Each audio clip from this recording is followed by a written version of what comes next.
How much money have you generated online for businesses? Definitely generated over $500 million for my own brands and then clients. Half billion to 500 million. Yeah. And how much in ad spend have you managed? Oh gosh. My own money, $100 million, and then across other clients, I don't know, maybe another 50 million. I would guess over my when I had my agency when I was a little bit younger. That's incredible. So many questions. So, first, what do you do? I coach businesses on how to grow their performance marketing. So how to show a better return on their paid ad dollars on whether it's Meta or Google, TikTok, YouTube, etc. So just see a better return or brands that I've heard about the fact that they can grow on digital platforms and just haven't through paid ads. So it's a lot of fun to work with founders to be able to do that. Yeah, of course. Yeah, it's a cool spot to be in. Um, is there a preferred platform that you've spent the most on out of all when it comes to ads? Gosh, I wouldn't say it's the one I spent the most on, but my preferred platform is YouTube by far. YouTube. Higher lifetime value, higher like if I'm talking about generating e-commerce brand, higher AOV. If it's a lead generation brand, higher conversion rate. I don't have to worry about Meta's moodiness day over day, week over week. That happens sometimes. Yeah. Definitely have A little bit spent of bipolar behavior or something. totally, and Just definitely day have by spent day. spend significantly more on Meta in my career, but YouTube would be my preferred platform. And actually came out of when I took a business through a formal sales process. I would get feedback on like, "Hey, this is great, but you're over concentrated on Meta." And at the time, we had Sure. TikTok and Snapchat too, but 80-20 rule, 80% of our spend was on Meta. It might have even been closer to 90%. And through that year process of taking the business to market, we started re-engineering the business, investing more in this case, YouTube, to when the business actually sold 50% of our revenue and traffic, excuse me, was off of YouTube. So Mm. I wish I had gotten that hard lesson much earlier in my career in that business, but that's definitely my preferred platform for sure. Okay. I love that because a lot of businesses that we speak to are not running any ads on YouTube. That totally. So I want to dive in to that, but first start because majority of businesses that we do speak to that I'm personally aware of that are watching this run ads on Meta. Yeah. So let's start and dive in with Meta. Oh, And I'd love to transition love to to. YouTube. By the way, that's still biased. You're not of my favorite. Most of my time is spent in Meta Yeah, today. To most of the time. your exact point. Yeah, Yeah. Yeah, there's still I mean, it's a great platform. totally. And in my opinion, not having the experience that you do when it comes to ads, it seems like it has a lower barrier to entry to start compared to Totally. YouTube. I would completely agree. I would Yeah. completely agree. In fact, for me, funny, I would say TikTok, I think, has the fastest algorithm, fastest to profitability in my experience. Mm. Meta's very, very close behind that. And then you're right, YouTube, it takes a little bit more time shrinking, messing with the trinkets. Like for us, for instance, like I had a 10% rule where I would, and I didn't follow it down to the T, especially as we got bigger, but 10% of our profit, 10% of my time would be allocated towards something that I thought could dramatically change the business for the better in the Okay. future. Yeah. So part of that was, as I mentioned, diversifying traffic sources. So we would put money into YouTube for, so hey, just in this year alone, it was 2020, 2021 into early 2022, that our core rock or core focus within this category is to expand onto YouTube. So we would just put money at it and we had to change. And it wasn't until honestly a call to action on the landing page. The business that I ran was lead generation. So we drive inbound consumer initiated phone calls. And it wasn't working on YouTube. And we finally put a form in between there, which doesn't sound like rocket science, but from a guy who was just advertorials and things like that, where people Sure. were clicking the click to call and calling, Yeah. put a form there. Challenge was I had sold ourselves as consumer initiated inbound, as I said, Okay. not outbound chase these people after they fill out a form. So funny enough, someone on the team came up with, hey, let's just on the thank you page put the phone number. So for some reason, the consumer filling out their information and then the thank you page having a phone number all of a sudden worked versus having an advertorial or the same landing page where there was no form call to action. It was just the phone call, a much lower conversion rate. But just goes to show you, as you know in your world too, just a small little tweak can make all the difference in a Really can. Are success of you a campaign. are you still implementing that on the funnels that you run today? A lot of the companies that I work with are lead generation, and especially as spam has become an issue, and a lot of legislation, rightfully so, around like outbound dialing. I think the faster you can get a consumer to raise their hand for higher intent, in this case, a inbound phone call, is goes a really long way in the conversion rate process. Not just you and I talk about on getting a lead, but actually closing, turning into revenue and turning into, how much is that revenue worth to the business as an example. So yeah, I'd say for a high majority of customers that we focus on is lead generation. And then part of that lead generation is how do we allow the consumer to raise their hand and, you and I have talked triage, just like you walk into Yeah. a, urgent care and someone's like, my heart hurts. You don't go get behind the guy with the sniffles. You go, okay, well, we're going to triage you appropriately, Yeah. and giving the consumer the ability to raise their hand when they're in different levels within that intentionality. And so whether it's making an inbound call or booking time on a calendar or whatever that might be. Yeah, that's really good. So, I want to break down the journey. You've worked with a lot of businesses, and tie this in of what the scaling stages look like of taking a business from 0 to 1 million. Yeah, Generally, a lot of businesses go from 1 to 3 million ish and get stuck. Then 3 to 10, 10 to 50, 50 and beyond. yeah, And so, in that 0 to 1 million stage, one thing that you talk about that I completely agree with is a lot of business owners when they're new to ads they get really excited about the reach and the engagement yeah, and just focus on that, and they're not actually tracking the dollars in, dollars out. totally. And so even when you're mentioning like lead gen focus, at the end of the day, what's most important is the profitability of those ads. Absolutely. And so I think that's a really, really important lesson, and would love to hear more of you of how you tie that in and set up the tracking Yeah. for new businesses. And then what is the generally, if you're looking at a business, what do you find is the fundamentals of scaling from 0 to 1 million? And maybe you're not starting at 0, maybe you're starting just an earlier stage when it comes to ads in your experience. Totally. Great questions. I'd say first off, for better or worse, our brand owners have not justified or had not demanded a positive ROI on their ad dollars. And I think a lot of that's miseducation. And coming from a guy who used to run an ad agency, am I incentivized for you to ask me, hey, Anthony, I wrote you a $25,000 check. How much money did you make me? I'm not. I'm incentivized for you to not cancel on me or ask for a refund or Sure. get you Yeah. to keep coming back month over month and pay as an example. So um, a lot of it is a knowledge gap from these founders or companies at any stage, really, that transparency, even in a non-e-commerce environment, is at your disposal and at your fingertips, and that's absolutely something a brand owner should be demanding of their marketing ad dollars. They work really hard for that money, and they go deploy it, and they it shouldn't be a feeling base. This worked, did it didn't? It's like, what did that return for me? Yeah. As an example, so I'm a huge believer in setting that up. A lot of that is integrating your CRM. If you're First off, if you're an e-commerce company, easy. Obviously, this someone pulls out their credit card, buy it, shoots it back. Yeah. There's these great third-party platforms. There's a number of them, Triple Whale and a bunch of them that Yeah. can help you piece back the lifetime value, which is a tremendous piece of it that brands Right. miss, where they just go, okay, I spent this much today. Did I make that back day one? And gosh, as a business owner myself, I would love for that to be the case. And of course, that's the target and the goal. But oftentimes that's the hindering of scaling. Right. They're saying, okay, I spent $1 today. I made 80 cents. I'm going to stop. Meanwhile, that 80 cents turns into $4 over the next 3 months, 6 months, whatever that is. Gosh, as a business owner, again, I would want to underwrite that and say, why would I not trade $1 for $4, even if there's a little bit of a delay in that cycle? So, Right. e-commerce is a little bit more. This isn't anything new to somebody in the e-commerce world, other than oftentimes they forget to track back the lifetime value. By the way, Yeah. per offer, per product SKU, per platform, not just holistically. Granularly. Yeah. Our company has, because they end up mixing in some, and listen, don't let me or anybody else tell you that there's anything better than a warm referral, or Google traffic is demand capture versus Meta's demand creation, as an example. So the lifetime value on a Google search person is very, very, very, very, very likely going to be higher than someone on Meta, as an example. So when we blend holistically, our lifetime value is blank. We really make some key mistakes in underwriting, like how much can I deploy to go acquire a new customer today, as an Yeah. example. And then, of That's so course, good. for lead generation businesses, um, their CRM and being able to push back early indicators. So, did my team get in contact with the lead?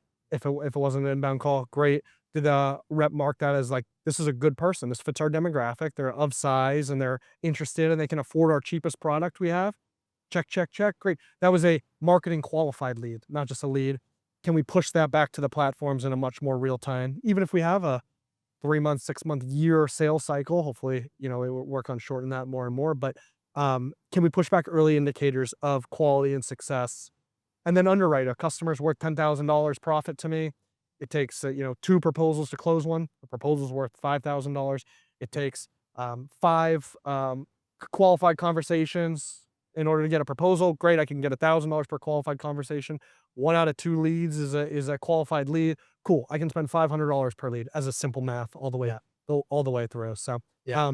that CRM integration that pushes back directly into the platforms and shows you, and again, number of tools, Hyros and these that exist out there that allow you to have that visibility offline. And I would say for if I'm speaking to brand owners themselves or owners of businesses, that that visibility for your marketer, one, is important to hold them accountable. Two, it allows them to do their job.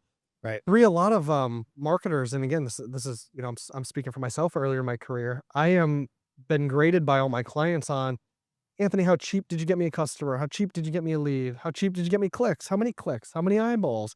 So I've been graded on what I'm educating and hoping is telling brand owners the wrong metric, which is the ROI. So I may not even be a bad guy as a marketer. I just don't know that, oh gosh, there's more after the click, or there's more after the lead, or there's more after the sale that Yeah. we should be focusing on and should inform where I should be spending money.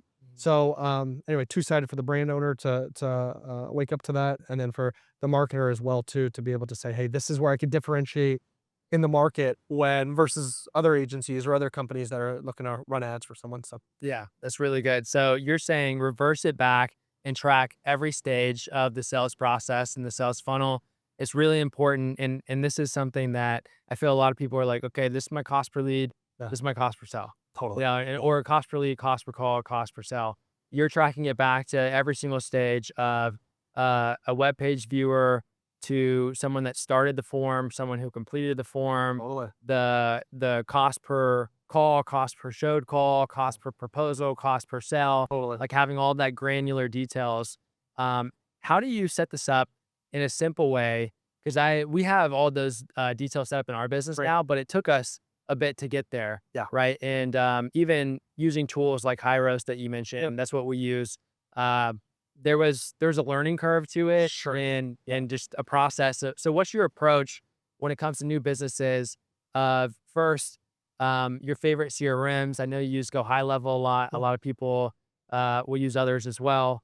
And then how are you approaching, okay, setting up Hyros, but you're a business owner, you're new to ads, or you haven't just like really scaled campaigns, so you don't even know what to start and it all sounds foreign to you. Yeah, I would just say, first off, within the platforms themselves, you can set up custom events that fire back. Why I like these third-party ones. One is if you're running multiple traffic sources, it helps with attribution.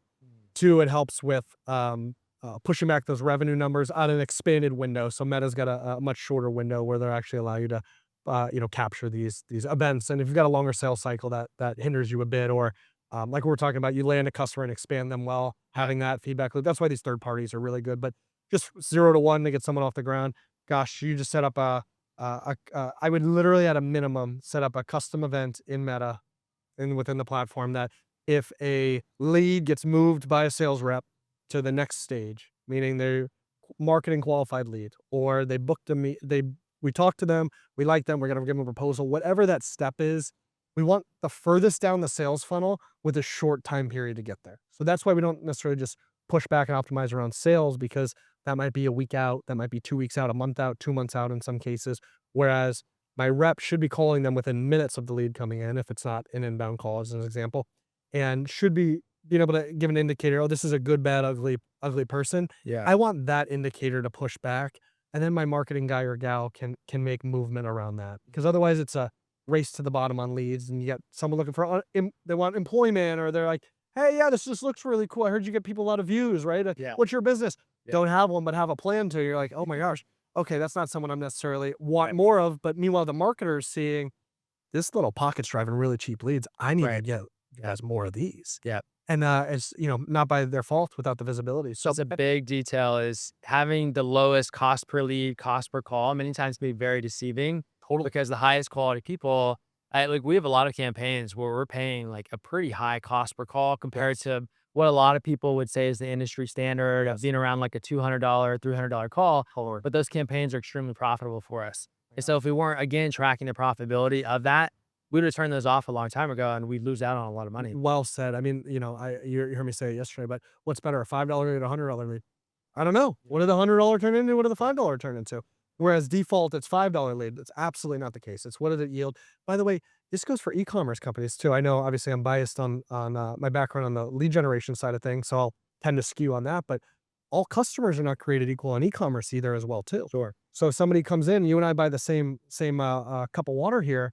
Uh, you may have a much higher lifetime value than me. And what indicators would, first off, what optionality do I give you to ascend to be able to do more? What indicators can I look from a data perspective or behavior or habit? It might even be like, gosh, you open your welcome email and I don't. Well, that's a directly correlated to you spending more money with us as an example. Yeah. It might be the speed at which you create an account on the site or something like that. So looking for different indicators of quality and then going after, if you ask like, hey, what made you different than other lead generation people? It was just that. It was understanding what drove quality and then finding those pockets and spending more than anybody else per lead. I was playing a totally different game, but my leads were worth 3-4 times what yours might have been. Yeah. Because you were focused again on just driving a body. I wanted the highest value body. I wanted to charge you a premium on that body that I drove in the door, Yeah. as an example. And you could justify it because that body produced more money than this underbelly here. So Yeah. it was more efficient for me to play a different game because I could spend more than you to get in front of the customers. Two, it was more efficient for the sales team because they are dealing with qualified people, not just people. So there was great efficiencies in that. Yeah. And then three, the business, of course, loved it too. I don't know if you found in your career, but for me, my cheapest clients when I had my agency starting out were the biggest pain in the necks. So the low lifetime value people, just, I don't know what universal law this is, are usually more of a pain in the neck than the high paying people. So just from even a pure headbanging perspective too, it's great to scale a business around quality. It's great to be the Rolls Royce or the Mercedes versus, I'm a strong believer in that also. And so a benefit that we've gotten as well is when you start, even if you start as the Rolls Royce or Mercedes, it's much easier to go down market than it is to go up market. And we've worked with a lot of really big name brands that's made it a lot more effective for us to run ads and work with business owners who have already built a successful business, good offer, just getting started with content, all the way up to still working with many of the biggest names. Yeah. It's like the Tesla model of starting with the Roadster and then the Model S, and that built the company to allow them to eventually go down to the Model 3, which is an affordable, incredible car for everyone. And so if you're going to start anywhere, my recommendation is top of market. Yeah. Also, you mentioned LTV, a really important metric to track. Yes. And the biggest businesses that I've talked to who are doing hundreds of millions per year in revenue, they highly optimize for that and know it's like, okay, this is our LTV. Maybe it takes 6 months to capture or 4 months to capture. And they're willing to take a loss on the front end to acquire that customer because they know that they're going to be profitable in 4 or 6 months. Totally. How do you balance that when you're just getting started with ads? Yeah. And you don't have like the capital reserve and the runway to be able to push that out versus getting to a spot to where you do have those cash reserves and you can play the longer game. Yeah, I would, first off, I'm obviously a huge advocate of pulling up as much cash and being as profitable on the front end. By the way, in no way is this saying that you can't be. It's just also focusing on how much does that grow to allow you to continue to reinvest. So starting out, you should be profitable out of the gate. It should not be oh, cool, let me spend $2,000 this month. Let me wait 6 months, see if that turned into more money. You should be profitable on day one.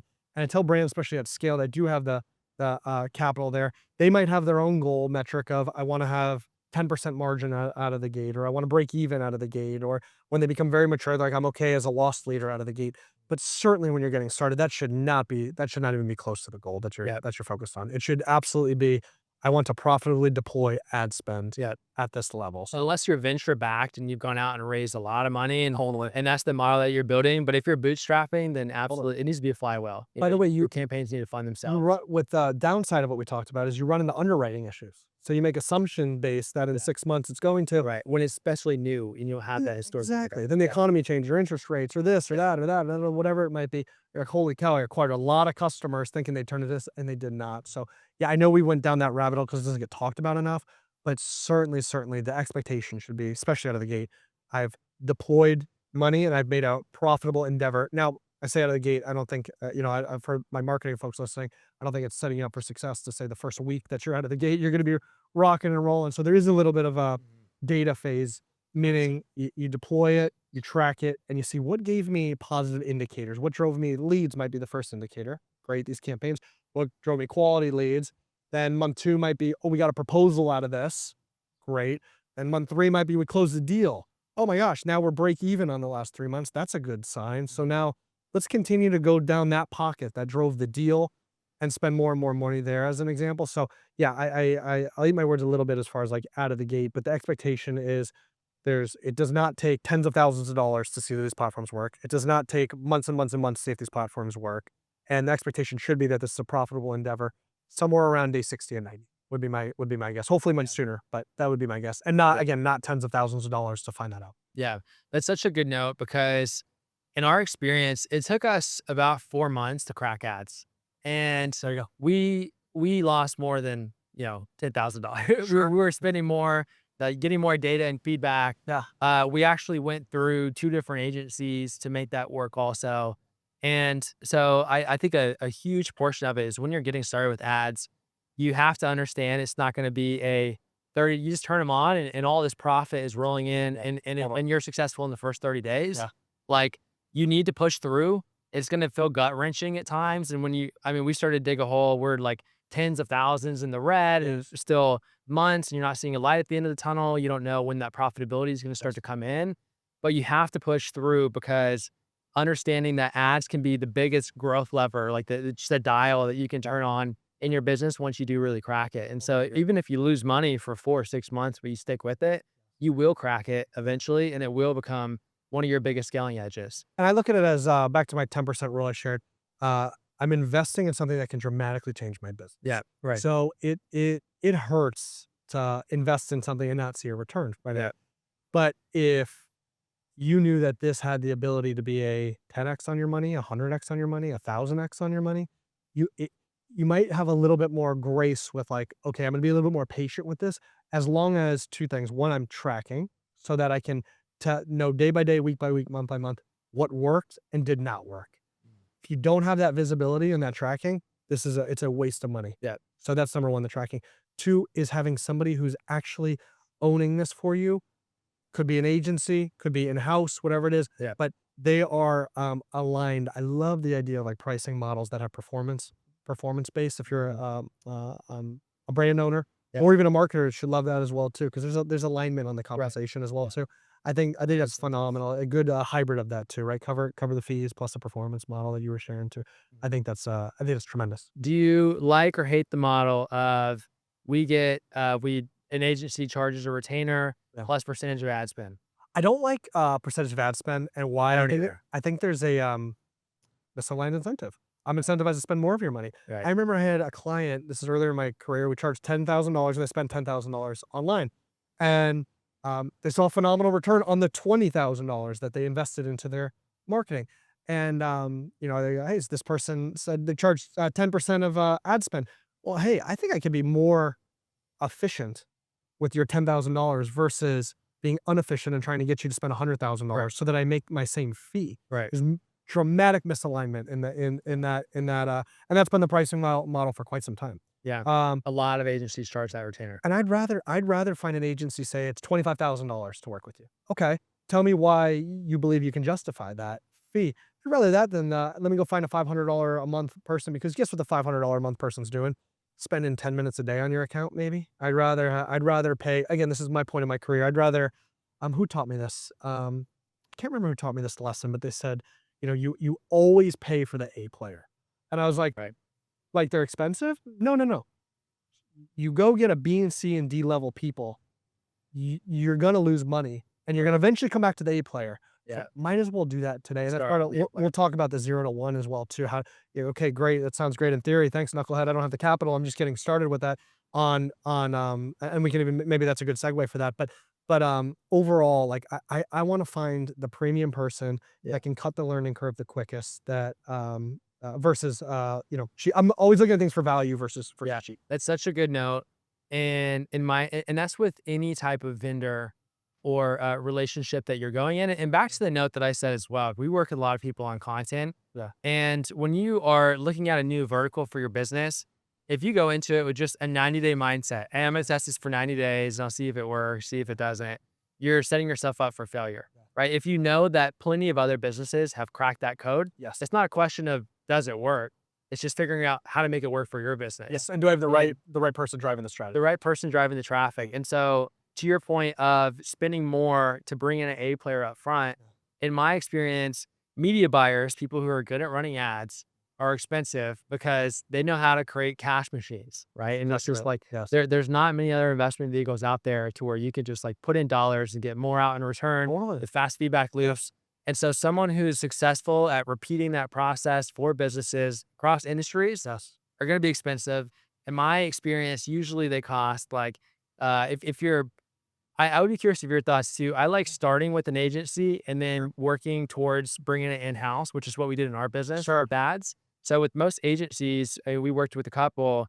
They would charge a 7,500 to 10,000 per month retainer Yes. for the good ones, and then have some level of upside. I don't like the percentage of ad spend, but tying it into, profitability or net revenue of the ad spend minus sales commissions, or even like cost per call targets, depending on what model they have. That's the alignment that I like. But um, what are your thoughts? Does that, in your experience, do you like that approach too of starting with the agency You know, and those price points resonate, or have you found a better approach? positive and negatives to both, right? So the agency in theory brings experience share that they can help cut the learning curve if you're able to get their attention. So I think the right Correct. agency Correct. to comment, and I spent a lot of time post exit becoming a full time investor.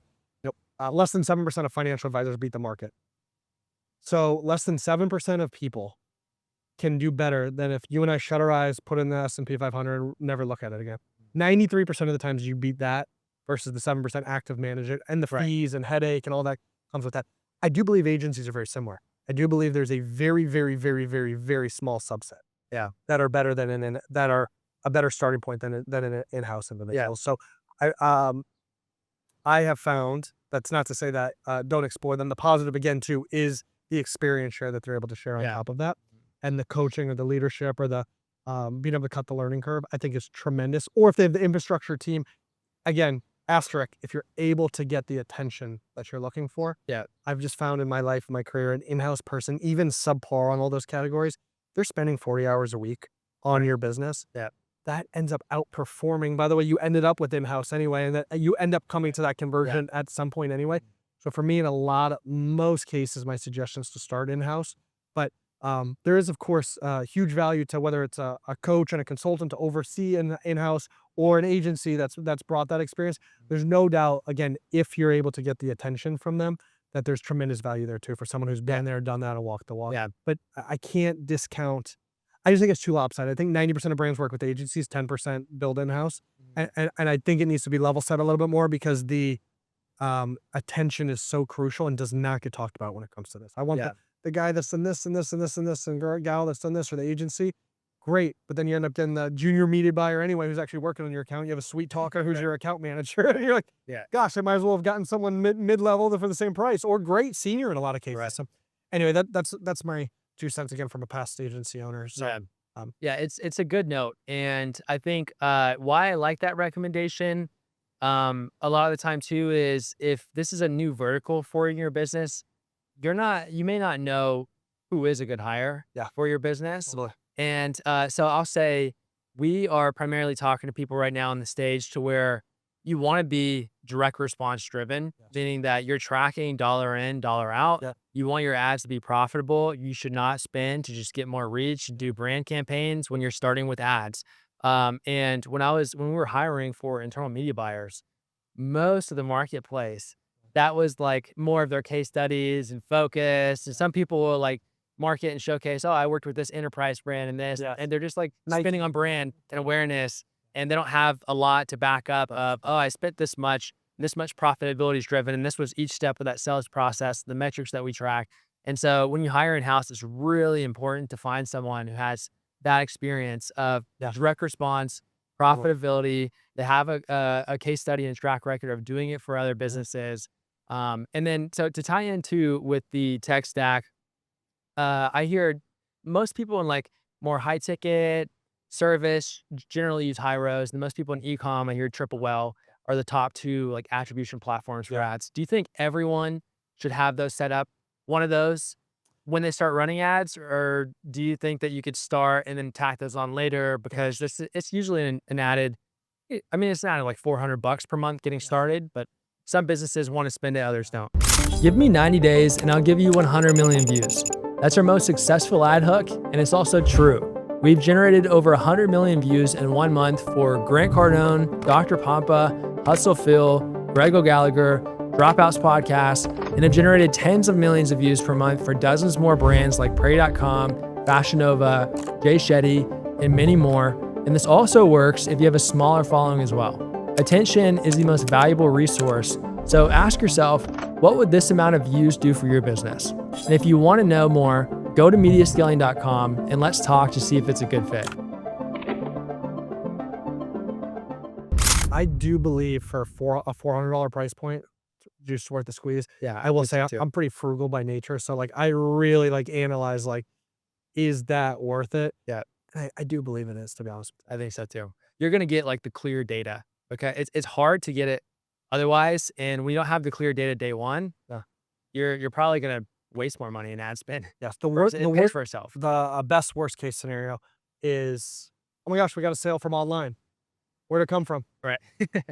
Yeah. Oh, or came from Google. Nice. Where? Like what keyword? What ad? What, oh my Right. gosh. What did we spend all this? So we don't know how to double down on what worked, is what you're saying? We just know to spend more? That's not that's a, again, quality problem to have, of course, Yeah.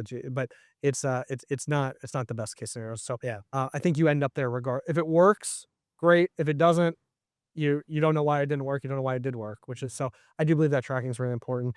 Man, you had two other comments that I was going to make. One was, and I'll try to remember the second one. First one was, there are categories in our business that you can set and forget to an extent, not fully, right? Like a janitorial service to clean the office. Sure. I find someone good. They're not Yeah. going to steal from us. They're going to show up on time. Bookkeeper, honest, trustworthy. Love it. Awesome. Yeah. Marketing is not one of those things. Marketing and sales Agreed. is not. And so many businesses go, solve it for me, please. I got to get back to what I do. I'm a surgeon. I'm a home services guy or gal.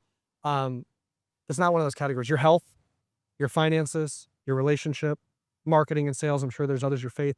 There are things that are not, in my humble opinion, a set, forget, come back to me when it's working thing. Yeah. It's really. And so if there's one piece of advice that comes out of this podcast for a brand owner, it is to become a 6 out of 10 on the subject, to where you can hire for it, you can ask literate questions, and you can be involved in the strategy. I don't suggest somebody who's busting their butt as a plumber listening, who's like, learn how to launch an ad, but you need to know what's available at your disposal, the different targeting mechanisms or the different ad units or whatever it is. You need to know enough to ask the right questions. Where am I making money? Where am I not? Yeah. And you need to have whether it's 30 minutes a day or a half day on Friday, there has to be allocated time on your calendar to upping your literacy or to being involved in the strategy in order for it to be successful. I can count on one hand, there it is, how many times someone goes, figure it out for me. How many times that works? It's little to none. It's a wish. It's a death wish. It doesn't happen. So if there's one takeaway, the allocation of your most precious resource, for a lot of people listening is their time, is the number one investment that is necessary for this to be successful. Yeah, I agree. Again, it goes back to, this can be the number one dial, like a compounding growth lever for your business. Totally. If you put the focus there. I love the mentality of 6 out of 10, because people hear 7 out of 10 and they're like, oh, that's like pretty good, you know? Yes. And so you can get dangerous and get to 6 out of 10 quickly. Totally. And then the advertisers that I meet, or the business owners that I meet who scale ads and they're spending hundreds of thousands, millions per month, that's where they do start to get to 7, 8, 9 out of 10. And you gradually develop that by scaling ads, by being involved with the process as it goes on. Listen, for a airplane to get up, or a rocket to get out of the universe, takes a tremendous amount of force. For a rocket to leave the atmosphere, I think something like 80% of the energy is spent in the first 5-10% of the flight. 0 to 1, whether that's 0 to $1 million or trying to get a campaign or a platform or your marketing dollars to be able to get to that level. And I think realizing that doesn't mean you take your foot off the gas once it's working. Oh, great. Right. But a lot of times it's, I'll pay attention when this is working. and what we forget is it's a similar analogy to the rocket ship leaving the atmosphere. You need your attention today in order for it to work. And then, of course, when you trackably seeing money coming in and profitability, you're like, oh, this is fun. This is exciting. Yeah, of Yeah. course, at that point, you're going to spend more time and enjoy it. And you're right. Yeah. And become more and more literate because you're like, this is awesome. It's making me money. Now you've got my attention. I think it's both though. It's like it just needs your attention, period. When it's not working and when it's working. There's a common problem that a lot of advertisers run into too. They find some proven creative, they start scaling campaigns, they're profitable, and then they're not testing new creative ongoing.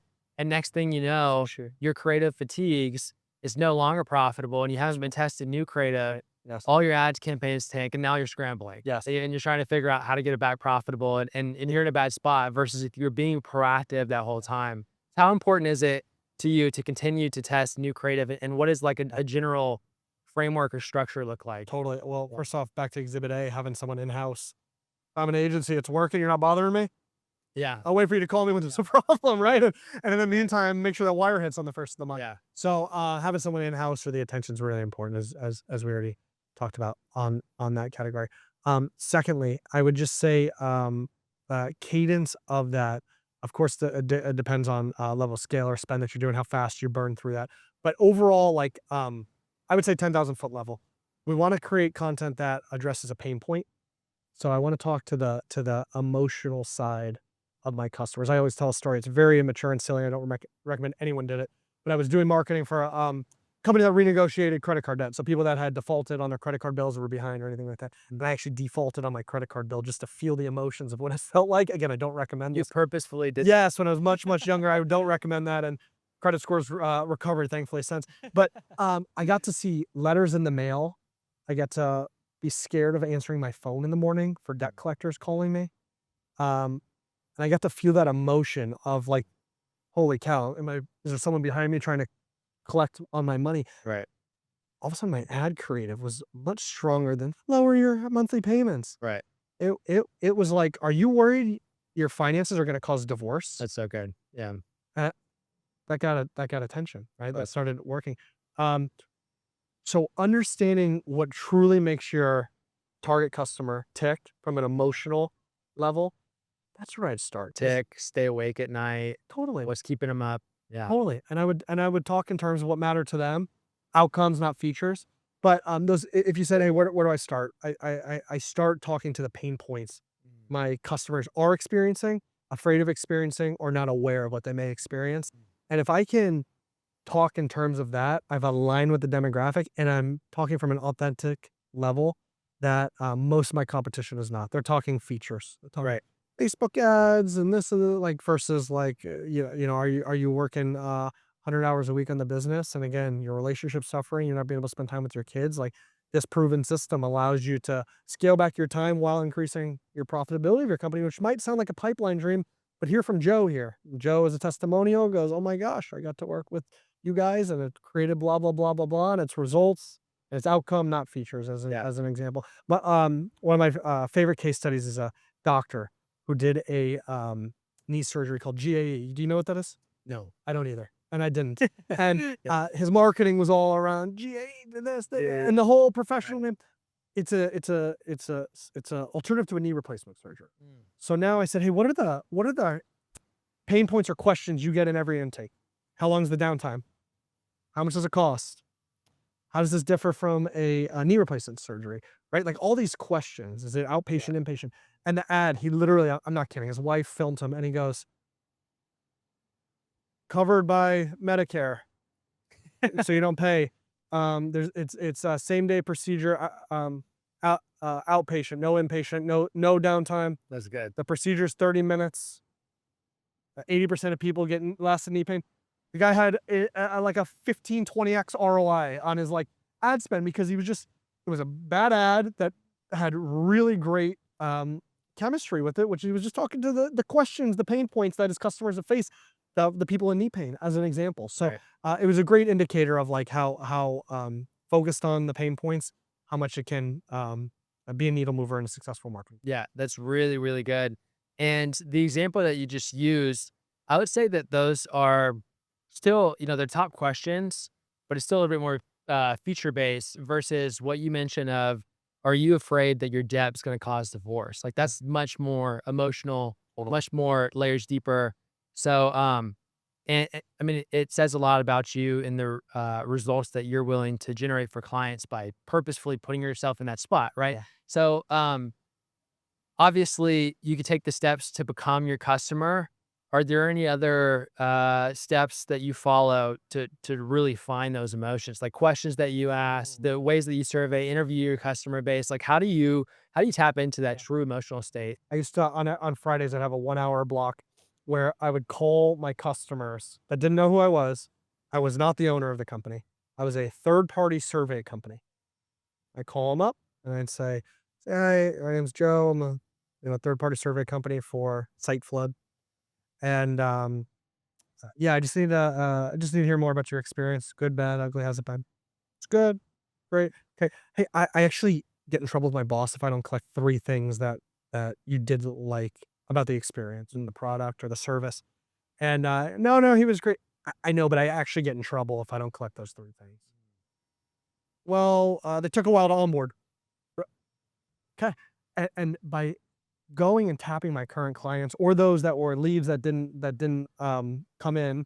And by the way, by not having the, the mom effect where, "Mom, what do you think about my new business idea?" "It's great, sweetie. I love it," right? I'm the owner of the company. No one wants to hurt my feelings and tell me that Right. my company stunk or they did bad, this or ugly. Yeah. So by removing the, barrier of like, "Hey, I'm the guy, like, tell me how I did," versus a, I'm just some random Joe Schmo just soliciting and asking 3 times what the negative was.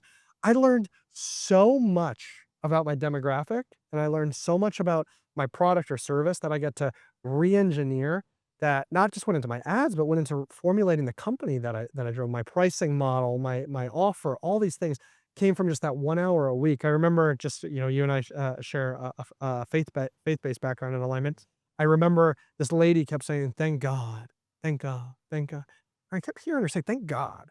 And I was like, "Man, are you religious?" She's like, "Very. I mean, this is a godsend. This is a blessing." Okay. My next call, I started talking and I asked, I said, "Hey, can I ask you, are you a man or a woman of faith?" "Yes. Yep."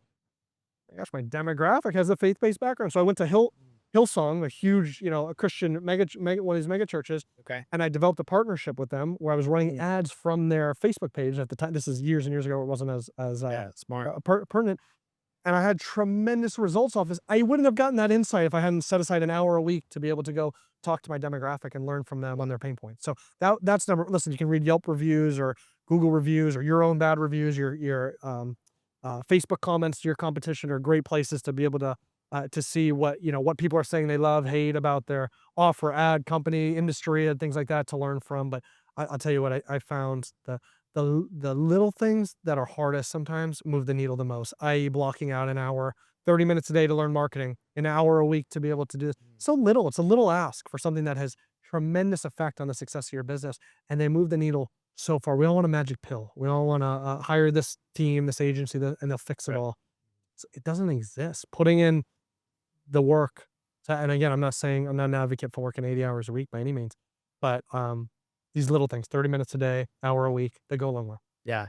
Yeah, it's true, and I don't recommend sidestepping what you just mentioned. This should be in addition to, not sidestepping on it, but I will say I'm against just using AI to write all your scripts, Totally. but it can do a pretty good job of tapping in and giving you insight into what are those pains, frustrations, emotional points of your customer base also, Totally. especially if you're not recording all of your sales calls, you need to be, it's by law, Yeah. but also like, so you should have that and then take a lot of sales call transcripts. You can just copy and paste them into a master doc, attach that into Claude, ChatGPT, whatever, and then ask it to analyze and come up with what are all the top objections, sticking points to hold people back, and then take it a layer deeper and say, what emotion, what negative emotion, what pain does that make the customer base feel? Yes. And it's going to give you a lot of great insights too. First off, you're so smart on that. I completely agree, and I love. Thank you for saying the sidestep because I completely triple stamp your comment. Couldn't agree more. Yeah.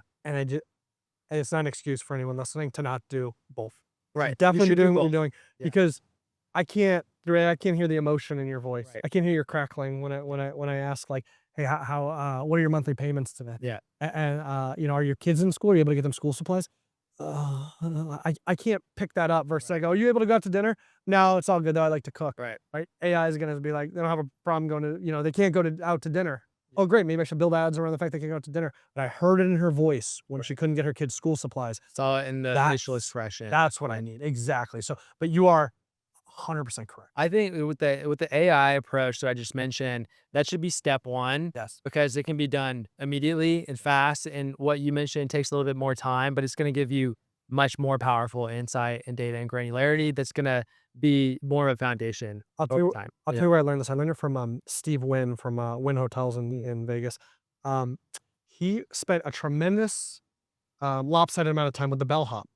Okay. And you'd say, "Steve Wynn, you're not with upper management this?" He goes, "No, it's they're the closest ear to the customer." Yeah. So he's notorious for hanging out with the bellhop, spending time, Mhm. asking them, getting to know them, understanding them, asking them questions about the customer because they have the closest ear to the ground with the customer. And I thought, what a multi-billionaire, what an incredible lesson to yield from him on our businesses and be able to get Being right. ear to the ground. Yeah, Yeah. ear to the ground. Yeah, I'm blanking on the airline, but there was an airline that did a pretty big campaign where they were surveying a lot of their flight attendants for decisions that were made on the entire corporation. Yeah. Because again, they're on the front line. Like they get the direct feedback and have the experience. And Totally. no one in upper management, not on the flight, the pilots even are not going to be able to experience that. Totally agree. Yeah, Yeah, that's awesome. really good. You got to go to the source.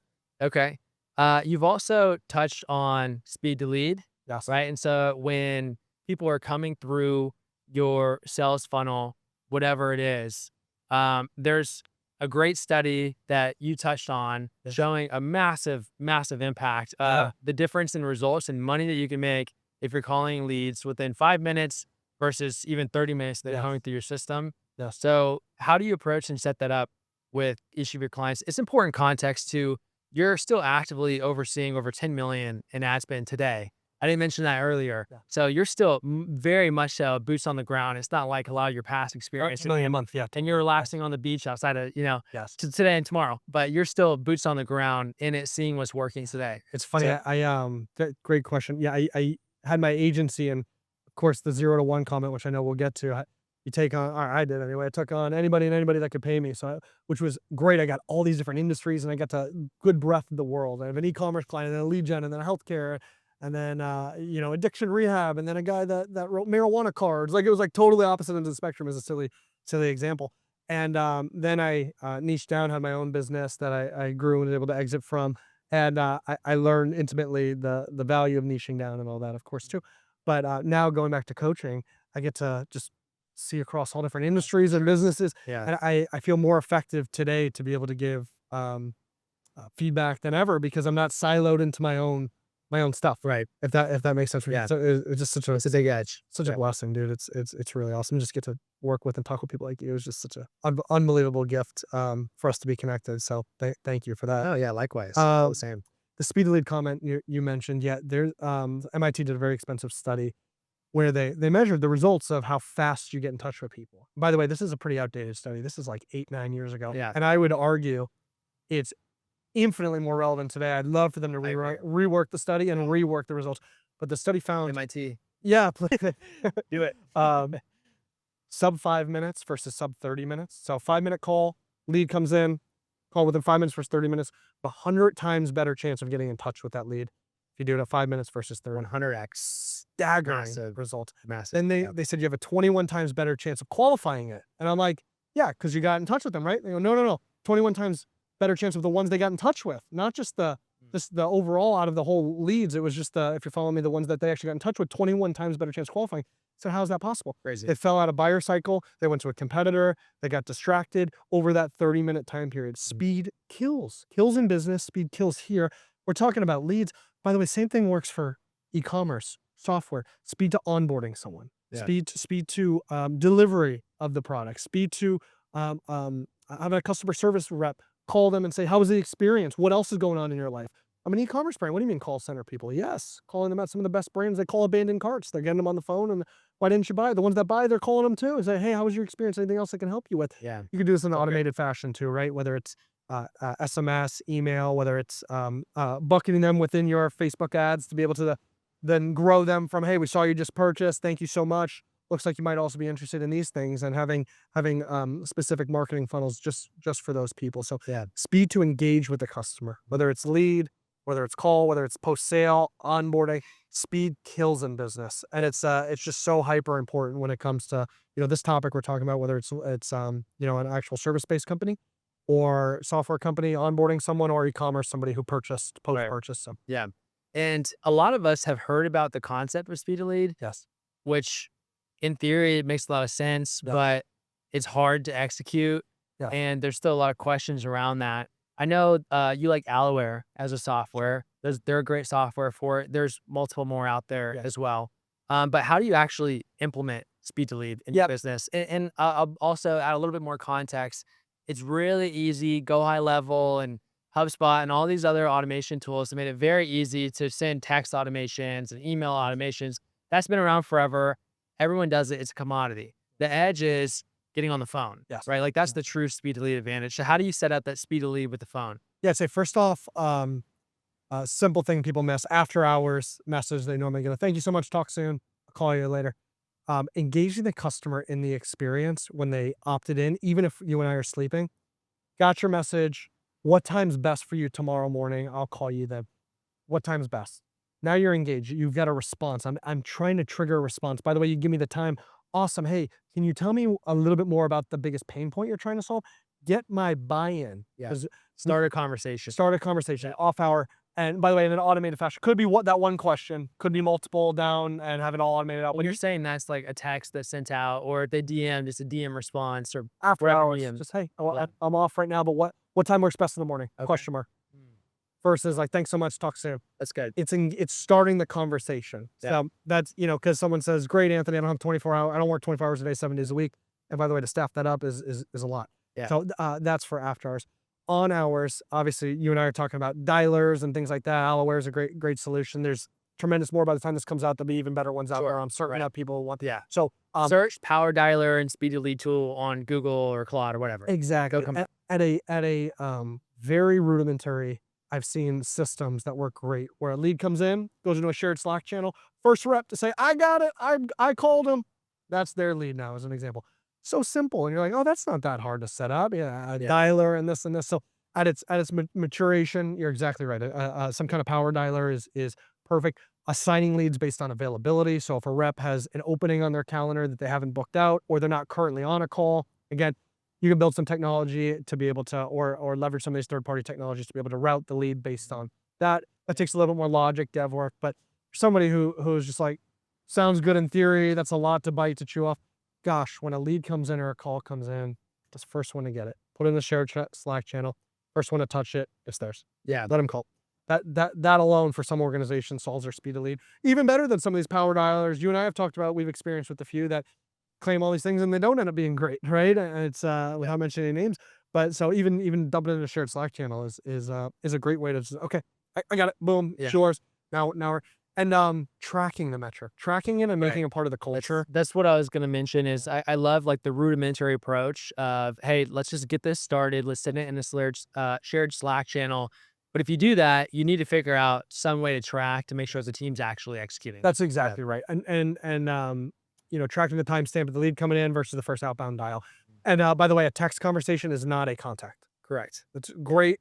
Email Automated text. It's automated. It's not a Person didn't do that. It's a hello. It's a hello. That's when you find the buyer journey stop versus that, meaning they're looking at other competition, or at least slows them down, gets them to actually have a personal touch versus you call them 3 days later and they go, I forget. What are we talking about again? Oh no, I don't even remember that issue that I reached out about. So tracking the speed to lead, so important outside of the trinkets and tactics to be able to facilitate that. And then making that part of the culture and understanding you first is the buy-in of just how important it is, because you'll have your reps say, I called them the same day they came in. Not good enough. Called them within the first hour they came in. It's not good enough. Right. I'm sorry. It's not. How close can we move to opt into our average speed to lead is 30 seconds? That's the target. Right. That's the Yeah. goal. I'm not suggesting you're going to be able to get there, especially out of the gate, but saying, holy cow, I know for some clients when they first start doing this, they start tracking it and our speed to lead is 21 hours on average. Wow. No wonder why you're only getting in touch with 30% of these people. Right. You don't call them for a day. Yeah. And that's so much waste of spend of marketing efforts when you don't have that set up. And so, uh, I think it makes a lot of sense. It's something that we're hiring a new SDR, sales development rep, Yes. where his only job is speed to lead. He's starting once Tremendous. this event is done, once we get back Amazing. at the start of next week. So his only job is speed to lead, right? He's not going to take any other inbound calls thing. And I believe that that's going to be one of the most profitable, more front end hires that we can make in the business. Right. And so, and why I like these tools as well of like what we mentioned as Alware example or many others is they have all this built-in tracking setups. And if it sounds like a lot from a dev setup, some of them also have onboarding teams that will set a lot of it up for you. Right. So there's truly no excuse. And there's stories out there of other business owners I've met to where they'll hire an SDR solely just focused on this and make a massive return. And so another thing with SDRs, a lot of business owners struggle for placing and hiring that role. Yes. Because most people will hire someone who's very green, Yes. young, new to sales, no experience, leads to a lot of churn. They need a lot of training and hand holding. And the issue is people with more sales experience don't really want that role. Yes. And so the best workaround that we found to get around that is making it a requirement to have a path to being a closer, Yes. account executive on our team. They have to start as an SDR first. And so now you're getting closure level talent Yes. starting as SDRs, and you have to be willing to pay more. Yeah. A lot of people want to pay SDRs like $2,000 to $3,000 a month base and then lower level commissions versus if you're willing to pay. I mean, we've seen some good success with candidates coming through even around like the $5,000, $6,000 per month rate and then give some level of upside. Yes. It's going to pay for itself.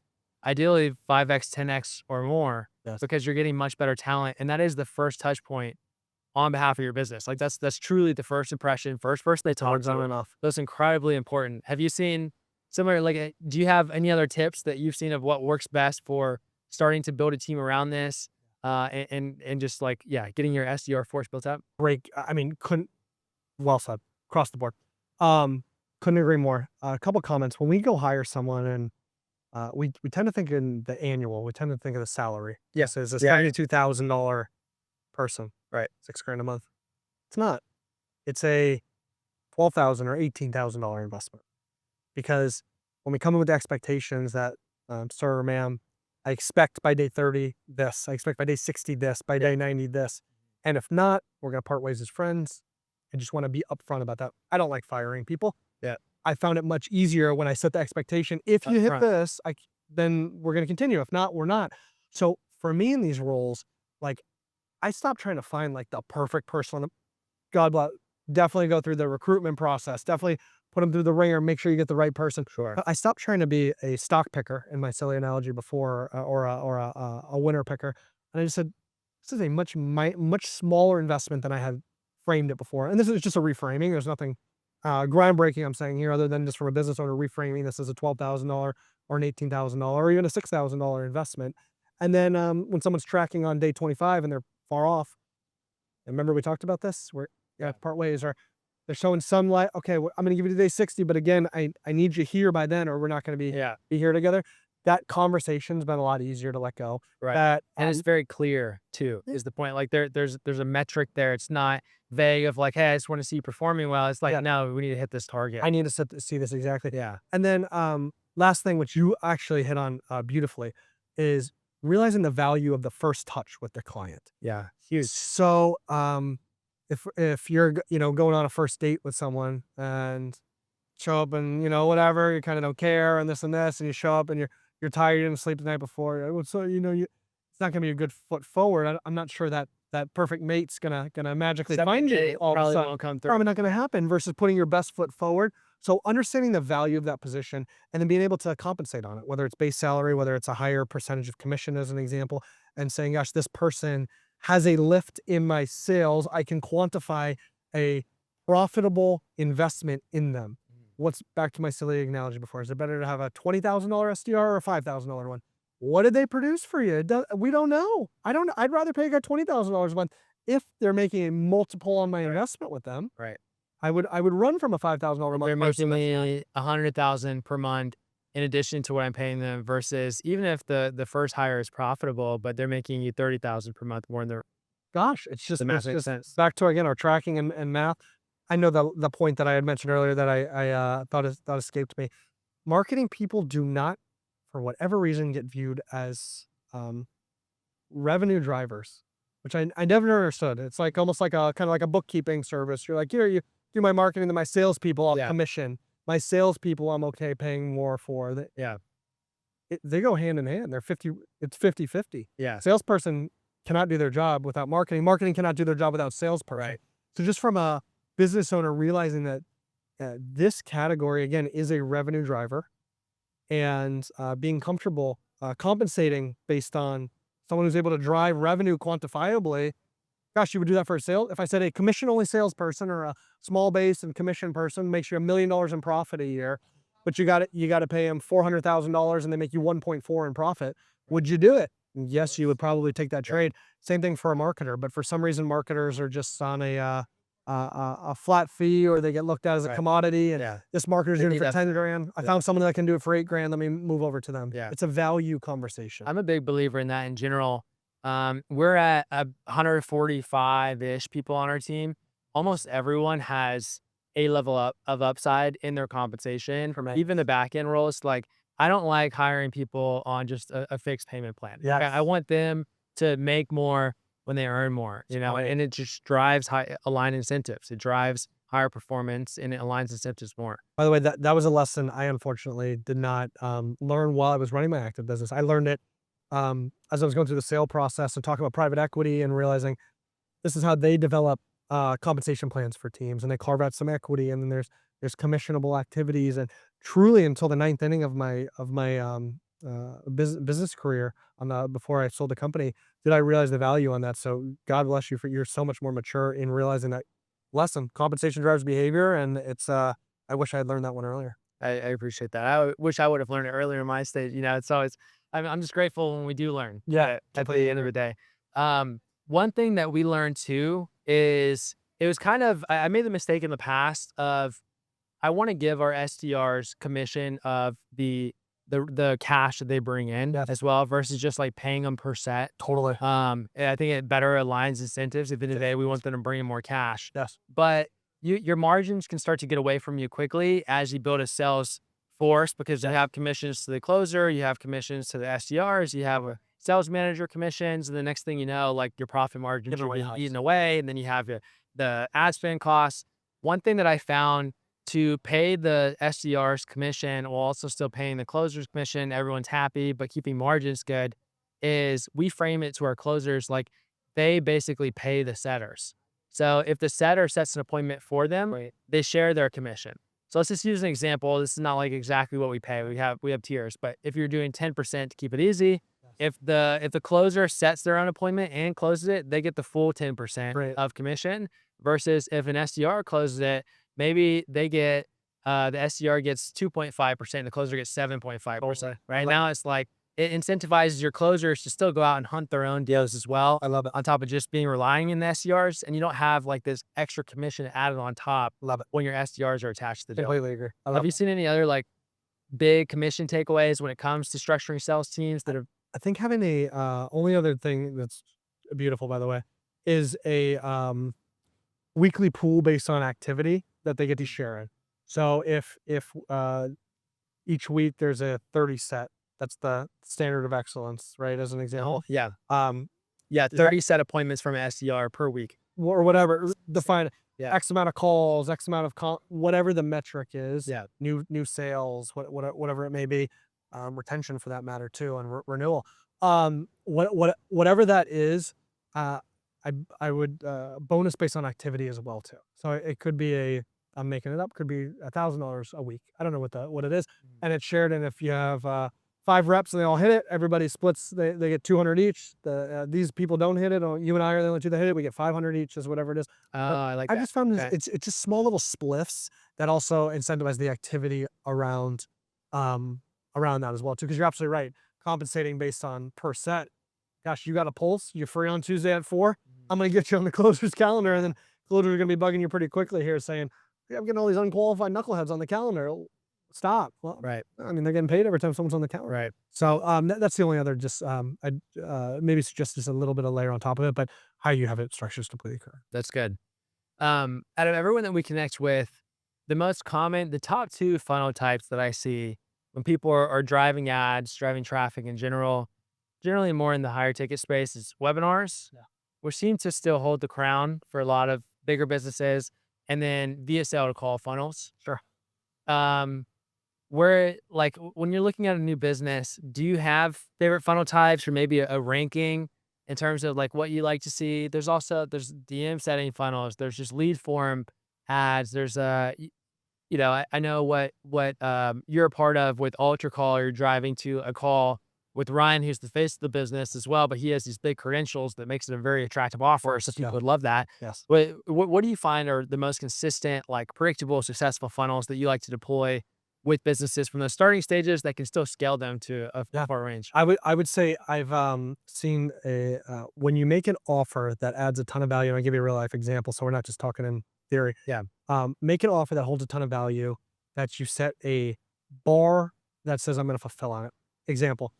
Um, I'll go through your ad account live for an hour, and if I can't find, I on average find $87,000 worth of wasted spend per month, and I'll do this for free to show you how great. How I'm just making one up on the spot. I don't do this, but I'll do this for free for you if you're a business spending at least 8 figures a year on ads. As an example, so I've got the bar set. I've got a really strong offer, or if I was I like whatever, I'm gonna do a this would not be for me. This would be for somebody else. They say, I'm going to do a business valuation. You don't know how much your business is worth, that you could take to market. You can get loan from a bank on.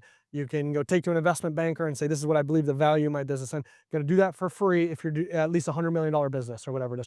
So we have tremendous offer, and then the bar is high. What ends up happening is the $100 million business, guess who opts in? $50 million business, 40, 20, 30, 10, 5. And now you can still work the offer if you've got the bandwidth to do it. You can also be like, hey, you're not $100 million, but I can tell you how we help businesses grow their enterprise value, or how we help companies, scale more profitably on their return on ad spend, or whatever that is. So I've seen that kind of formula be the best. The highest value you would ever give to the best client you'd ever give, Yeah. marketing that, and then the rest, we still get those recycled leads to be able to do tremendous things with that are still part of our demographic. You just wouldn't go through a formal business evaluation potentially for somebody who's running a $2 million business, but you certainly sign them up for your program. Yeah. As an example. So I've seen those work really well, but you nailed it. Webinar, content download. We talked yesterday a bit about like the thank you page. Real estate is severely underutilized for a lot of companies. So Yeah. a lot of times it's, thanks so much, got your inquiry, talk soon, versus book a day and time to talk to us. Even then, post book a day and time from us.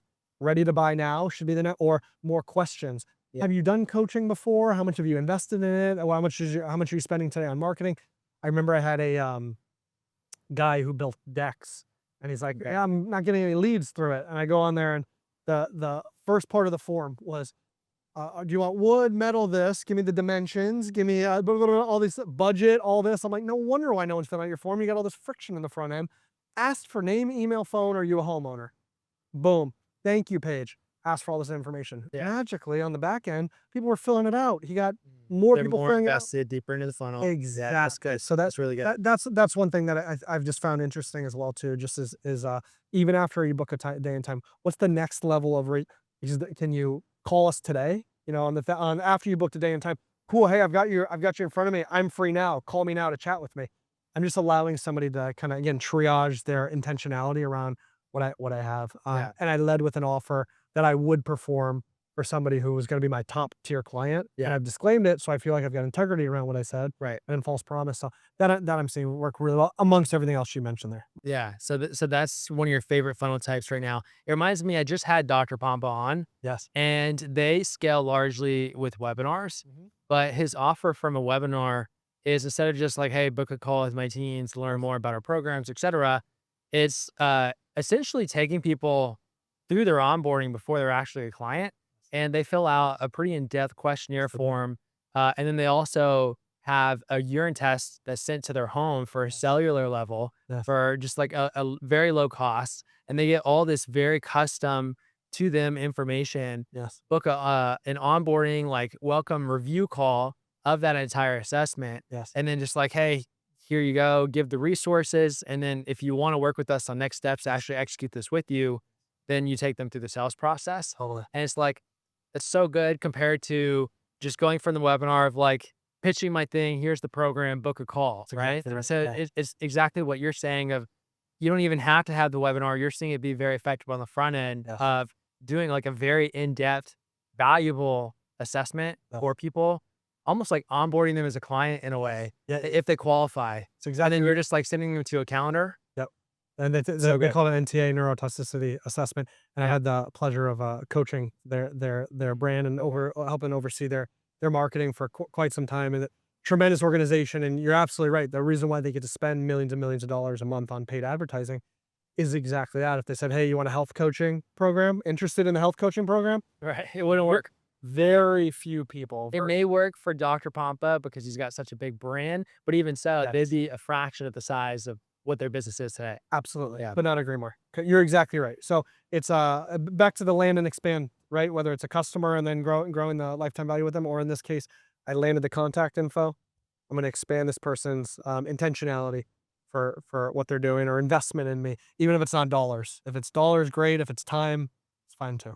That's good. So that's selfish question, Yeah. but also hopefully it starts to ideate more for everyone listening as well. Yeah. So what kind of offer would you put together for us, for a content marketing firm Yes. of doing like more of an assessment approach? Because I'd want to put together something like very tangible Yeah. to where ideally they could still implement it and get a lot of value from it, regardless if they work with us. Totally. What do you have any ideas Yeah, what that I'll would say look like? at the most simplified level, obviously a case study is great, right? Like, hey, how we took this company from here to here. That's like been around forever. So that's not Yeah. nothing groundbreaking, but that's value for people because they're like, oh, I'm there and I want to be here. For you, it honestly could be as little as like, hey, get a free coaching call with the founder to talk you through our methodology and how we do things. And you, with your accolades, have enough value to be able to pull that. That's one. How do you approach that? Because I like not constantly being on sales calls or just constantly being on front end calls in general. Yes. Would you 'Cause be this- for $100 million brand? yes. Great. So that's what I would So say. it just needs to qualify, and you're like mentioning that more on the front end. Exactly. Yeah. Okay. If you're a $100 million brand, I'm offering my time. Here's what I've done. Why you should listen to me, and Yeah. I'll do that for you. That's at a simplistic level. What about the rest of the market below the $100 million brands? Do you see them still coming in Oh, if you're offering? Yeah, they still A- come. and I would have never thought that until we tested something like this. Interesting. Tremendous amount of people. Because they're like, wow, this guy's incredible. And by the way, on the sales calls, very few are like, I thought we were talking. The very few that do, they go, hey, that's for $100 million brands. But we have like a mini version of that where I'll be able to speak with you and talk you through our methodology or whatever that looks like. So that 100% is worth a test for you for sure, at whatever level you're willing to do that for. Yeah. One, two, That's good. two would be I would share stats and facts to guide that assessment. So the whatever average business that's doing at least 8 figures is losing out on 140 million eyeballs per year. Whatever this stat that you're able to justify and Yeah. package up and say, gosh, we do an assessment on your content strategy today to show you exactly where you're losing out on those views or those customers or whatever. The average company that invests in a content strategy makes $2.4 million profit per year. Something that I'm like, there's a tangible outcome tied on averages. You're not promising me I'm going to give you $2.4 million. You're tying in averages of what you've seen, or I just got done with a client that made $2.4 million on their content. We're doing an assessment for brands that are at least 8 figures that are able to show them where there's gaps in their content. It's no different than back in the day when people used to sell SEO. They would just send, here's your ranking report for a content agency, and they'd be like, oh, you rank number 47. Like, you want to get that up? There's number one gets 1,000 searches a month, which could equate into this many customers. So Yeah. it's always the more we can talk again about the not the features, the outcome. More we can talk in terms of customers. Even though you drive views, you don't just drive views or eyeballs. You drive customers, and Right. customers drive revenue. Revenue drives profit.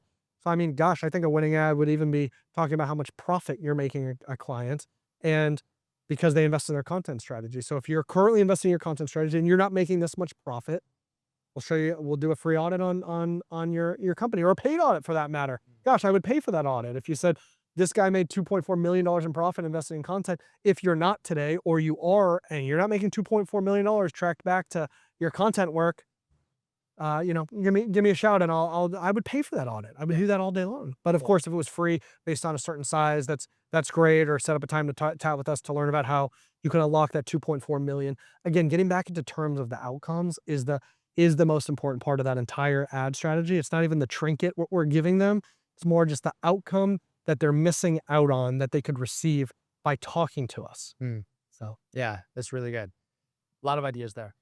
So let's dial it back to though, and go back to the beginning of making ads profitable. yeah, Right. And we talked about, I like to, in earlier stages at least, ideally, at least break even. Even if I'm breaking even in my ads, I'm happy more because I know I'm going to make it on the back end. Right. And the ads are paying for itself.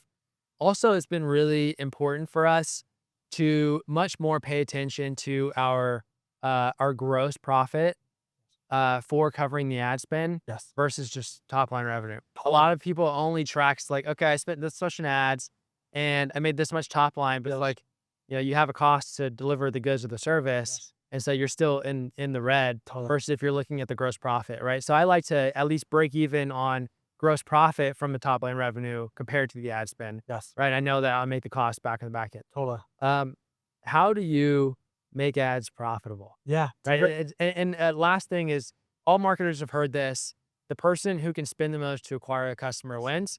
So it's like, really, it's like, how can we increase. make sure that we're increasing our LTV so we can therefore spend the most to acquire a customer and be profitable on the front end? By the way, just to have my back of agencies or marketers, I think the real reason why they haven't been educating brands on that is because most brands don't have that unit economics, or they haven't built the business muscle well enough Right. to be successful in ads. They don't have, if it's a good speed of lead, they're not able to get in touch with the client, so they have a low contact rate. The issue, the leads or the contact rate? Could be the contact rate. They might have Right. bad closers. They might have bad product that gets a lot of returns. They might not be able to expand into a great lifetime value, which is everything you mentioned. So most companies, not most, excuse me, a percentage of companies haven't built the business muscle necessary to be scalable and sustainable. Yeah. That's the truth. So number one indicator of a successful marketing campaign is the lifetime value, which has nothing to do with how good I am at my job. Right. So Yeah. totally 1A to your point. Secondly, how do you make a campaign profitable out of the gate? Is I think a couple things. One is, and nothing new than we've already talked about it. I hate to belabor it, but it's so important. Being able to track where the good's coming from and track where the bad's coming from. So you Yeah. trim the fat, you scale the good. That's You can't do anything with ads to do that. by far number one. Yeah. Number two is realizing the value of this stuff. So getting started. I don't care if it's $100 a month. Get started. You have to be in the game in order to win the game. As an Right. example, you have to check in order to score.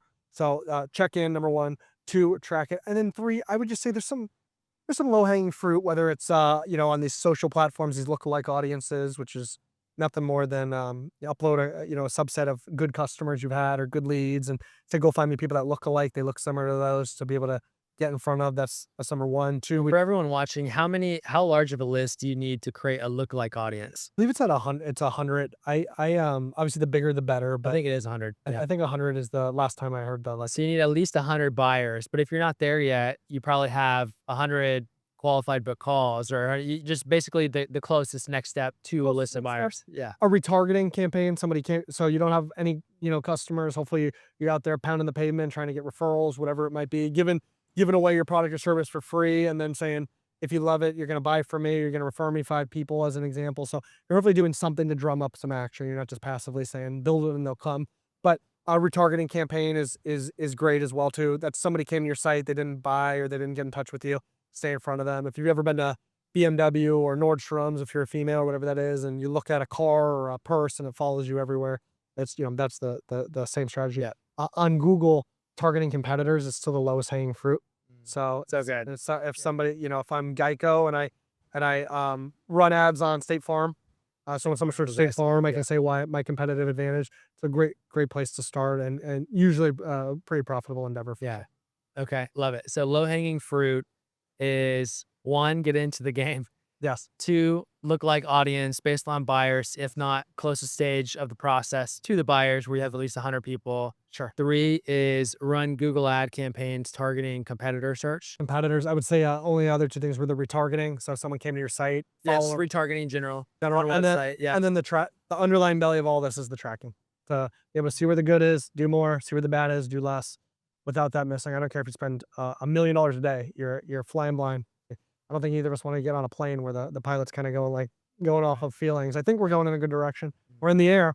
That's the right analogy if you're not tracking all the way back Yeah. to lifetime value and where it's coming from. Yeah, it's crucial. And all that low-hanging fruit you just mentioned, I mean, you could do that for even you could start at $5, $10 a day, and that still can make you money for your business. We'll take it from there, but you shouldn't even start there because you're gonna be very profitable in those campaigns generally. And so put whatever budget you can, because usually when it's smaller audiences, the platforms are gonna limit your spend anyway. Yeah. So if you have a $50 per budget, uh, per day budget set, Yes. it's probably not even gonna spend a total of 50 depending on your traffic size if you're in the starting stages. So just like put a budget there, Yep. let it run. Totally. I would add 2 more things to that Nice. in my experience is, 1, I I don't see it anymore of brands scaling ads profitably without good organic content. At least if they're scaling ads on Meta and on YouTube, if you're running like search ads or in display ads on Google, it's different, right? Yes. But if you're running any type of social ads, you need good quality content Totally. because that is your website. Yes. They see your ad, they're gonna go to your profile, they're gonna watch the content. Are you legit? Are you trustworthy? Do you know what you're talking about? And if you don't have that, you just can't run ads profitably. Totally. And then secondly, this is part of my talk yesterday, is so many people fail when they look at creating organic content as an ROI engine to where they have to have a direct attributable ROI from the organic content alone. Because what I tend to see happen with that is, one, organic, like it ebbs and flows. It's kind of like what you mentioned up front with Meta being moody. Yep. Like organic content can be really moody. Like you can have really big days and weeks and months, and then it'll go down, but you want it to go up and to the right over time is the general. So you're gonna have a lot of inconsistency if you're just relying on that for lead flow. That's one. But 2, a lot of people start to really promote in their organic content, which it decreases trust with your audience. It comes across as more salesy, more promotional. It drops your engagement, and overall, we see it drive more negative results overall, and the rest of your content around it too. So what we like to focus on is keeping organic content like very value driven, very organic, and look at it as building trust, building brand equity. Brand equity doesn't show up in a high roast parameter or UTM parameter. It's like that shows up in higher close rates, higher amounts of cash collected, higher average order value, higher LTV. Like you build brand and trust from the content, and that snowballs everything else. But the reason I bring it up as well is because the retargeting side. Yeah. You can retarget all the reach from your organic content with ads. And so we start to develop like pretty significant, those are called custom audiences, Yes. right? You create a custom audience, what the platforms call it, of retargeting the reach from your organic socials. And now that's all warm impressions versus cold. They've seen you before, and your organic content stays fully value based. You're not pitching. Right. You pitch in the ads. You drive conversion in the ads. A lot of our clients see an ROI attribution from that alone. Literally just retargeting their social I engagement. love it. That's all a Right. big part of Completely low hanging fruit as well. Completely agree. That's amazing. Completely agree with you on that. With lookalike campaigns, I've heard some people like getting away from them, not seeing it as be as effective anymore. They're doing well for us. Like, what are your thoughts on lookalikes and kind of how do you structure that? Let's talk about like low hanging fruit in the ads manager. Totally. Like, what are some of the interest stacks or lookalikes, like targeting that you're setting up in ads I'd manager? say on Meta specifically, like a 1% lookalike of a past purchaser. By the way, not all purchasers are created equal. So the ones that spent more with you, 1% of those would be and then of course, all the way down to like, somebody who watched 3 seconds of a video, you could create a lookalike off of or something like that. So, but the low hanging fruit would be, of course, a 1% of past purchasers. Meta, of course, came out and is like, "Hey, we're going to handle all the targeting. Trust us in our Advantage Plus targeting." Which I've seen results for sure. It's not anywhere near the level that they're pushing, and not anywhere near a lookalike level. Do I think it will get there? Yes. It might be by the time this comes out. It might be a month later, a year later. I don't. So my guess is eventually that their targeting will be more mature. But today, lookalikes continue to dominate for us on on Meta, on YouTube, in-market audiences continue to dominate very, very well.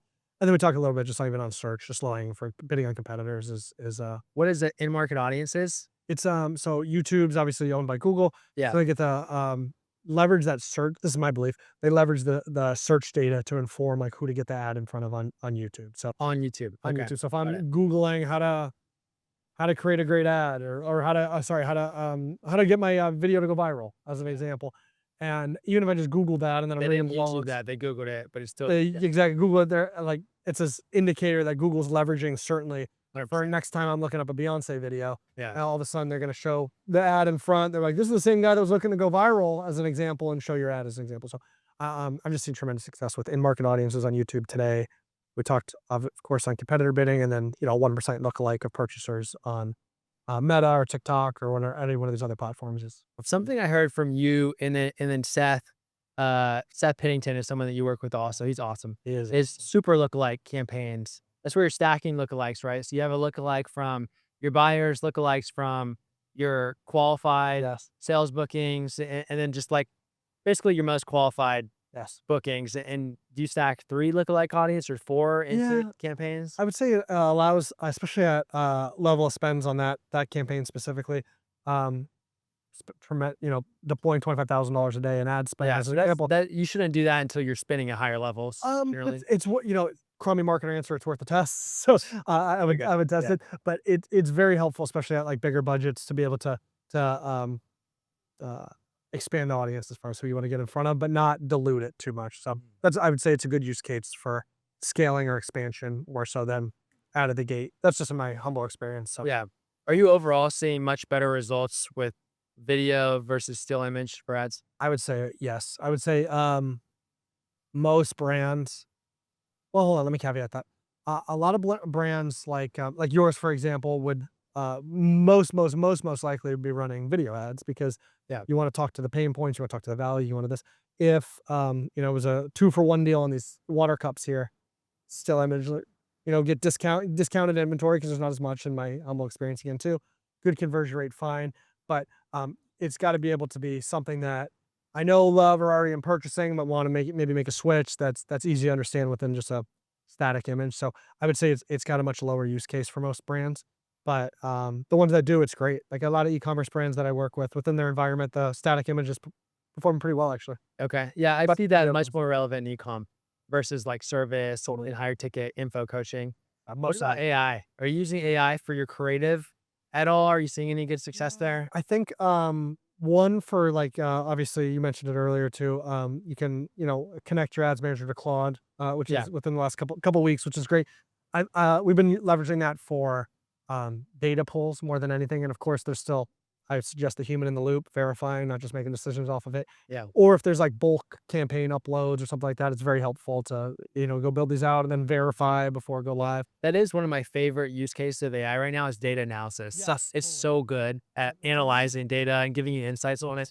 And then like even showing it in a very visual, clean way. Yes. Yeah. Totally, dude. Could not agree more.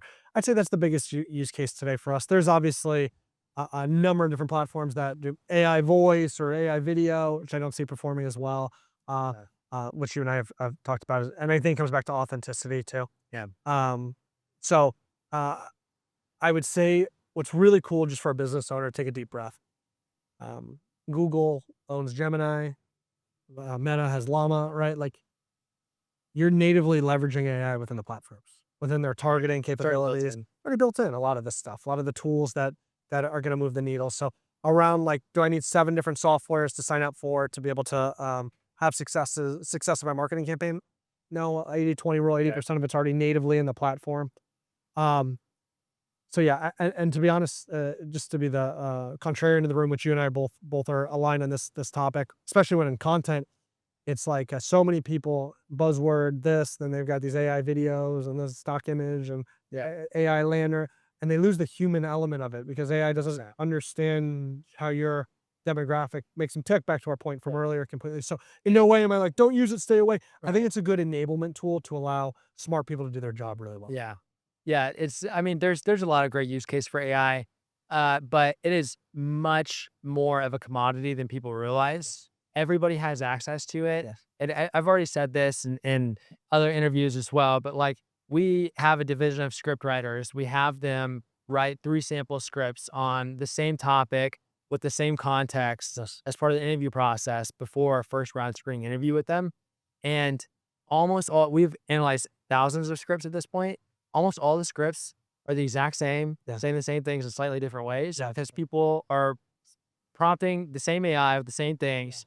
And when you see that, you realize like, oh, that's what like most people are doing Yeah. on socials for organic content, for ads, for emails, for their blog posts, and everyone's starting to sound much more like the same.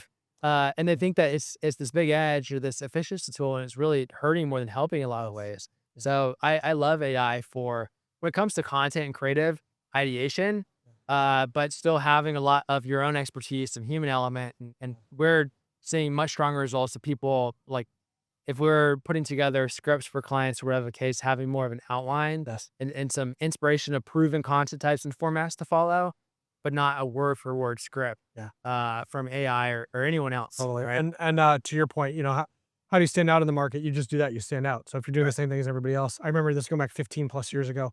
Realtor was like this guy where I live in Arizona was like, oh, I want to differentiate myself. What is every realtor picture? Right. And we came up with this idea of turning his back to the camera. It was the back of his head on billboards. And it said, it's all about you. Interesting. And his agency exploded. Why? Because it was just different. It's not like that great. It was cool. It was a little bit, but it was just different. Yeah. How to interrupt. So to your point, if we're all doing the same thing, we're missing that differentiator, and so Yeah. we become commoditized. But again, to not to poo-poo on for either of us on the fact that great enablement tools for A players. That's if I could say AI is a great enablement tool for an A player, Yeah. not a replacement. Yeah. I Today, agree. maybe it will be one day. Today, Yeah. I don't see it. Yeah. We're line.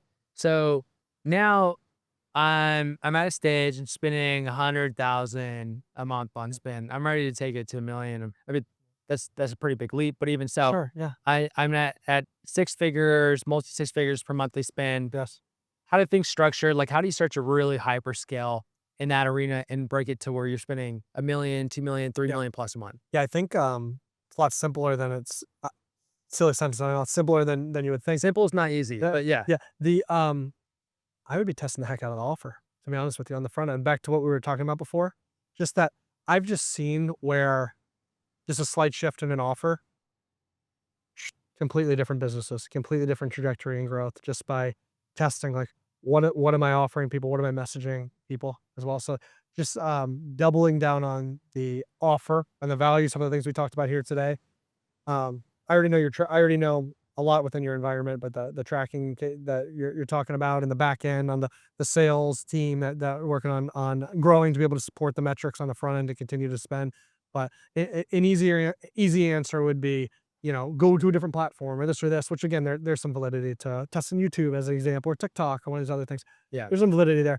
But honestly, just continuing to test the heck out of the offer that you're offering people, that doesn't mean change your business model. Just means, like we said, is it a case study? Is it a webinar? Is it a free coaching call with you? I'm gonna say test the offer. It's really like test the lead magnet essentially on the front end that you're driving people to from the ads. That's right. And you're going to throttle the intentionality based on what you offer. So download the 10 tips for content in 26, right? You're going to get a bunch of leads that are less intentional, as an example.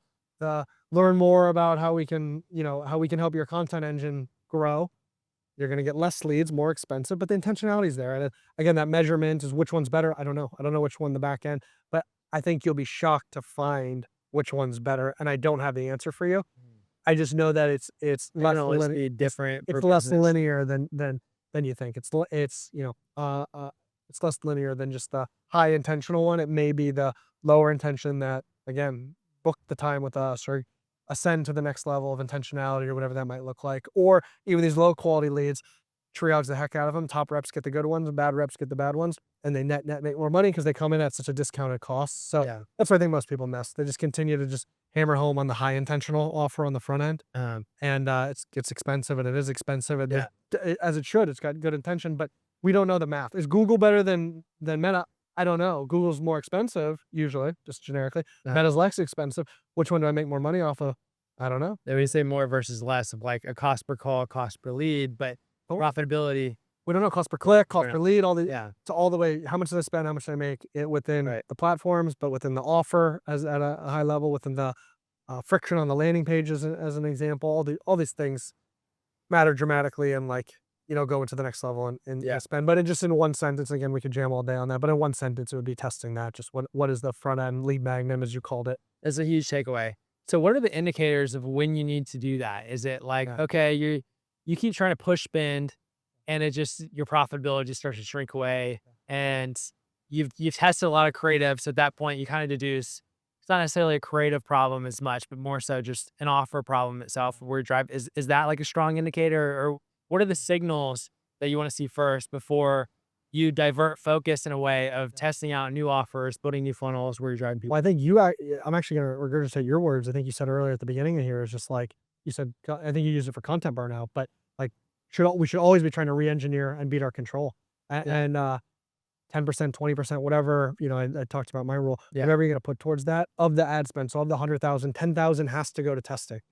Has to. And I don't mean testing the current thing, testing a new offer, testing a new platform, testing the new lead magnet, I guess you called it.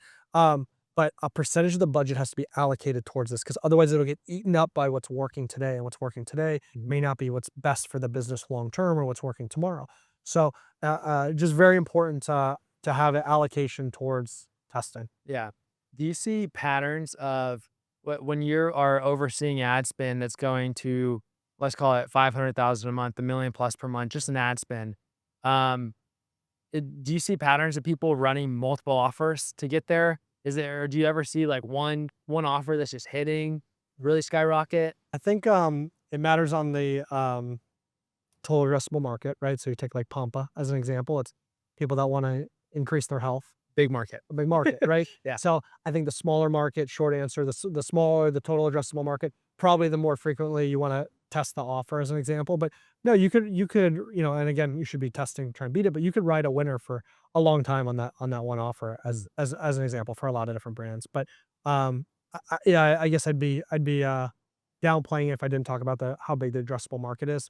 It matters a lot. So if your addressable market is only, males that are 30 to 40 that live in New York City that love basketball, that once played in high school, that are also Catholics, that right all the way down, like they've probably seen your ad multiple times as an example, and we need to get a different version in front of them, something else versus Something else that'll make them pull the trigger on whatever action that you're driving. totally stuff like that. How do you crack YouTube?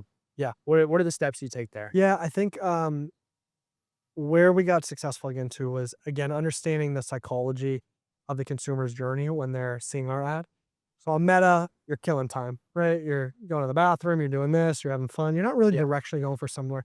And my mistake for hundreds of thousands of dollars and hundreds of hours of time was treating my consumer journey online similar to that for YouTube as an example. I was just like same creative, same messaging, same landing page.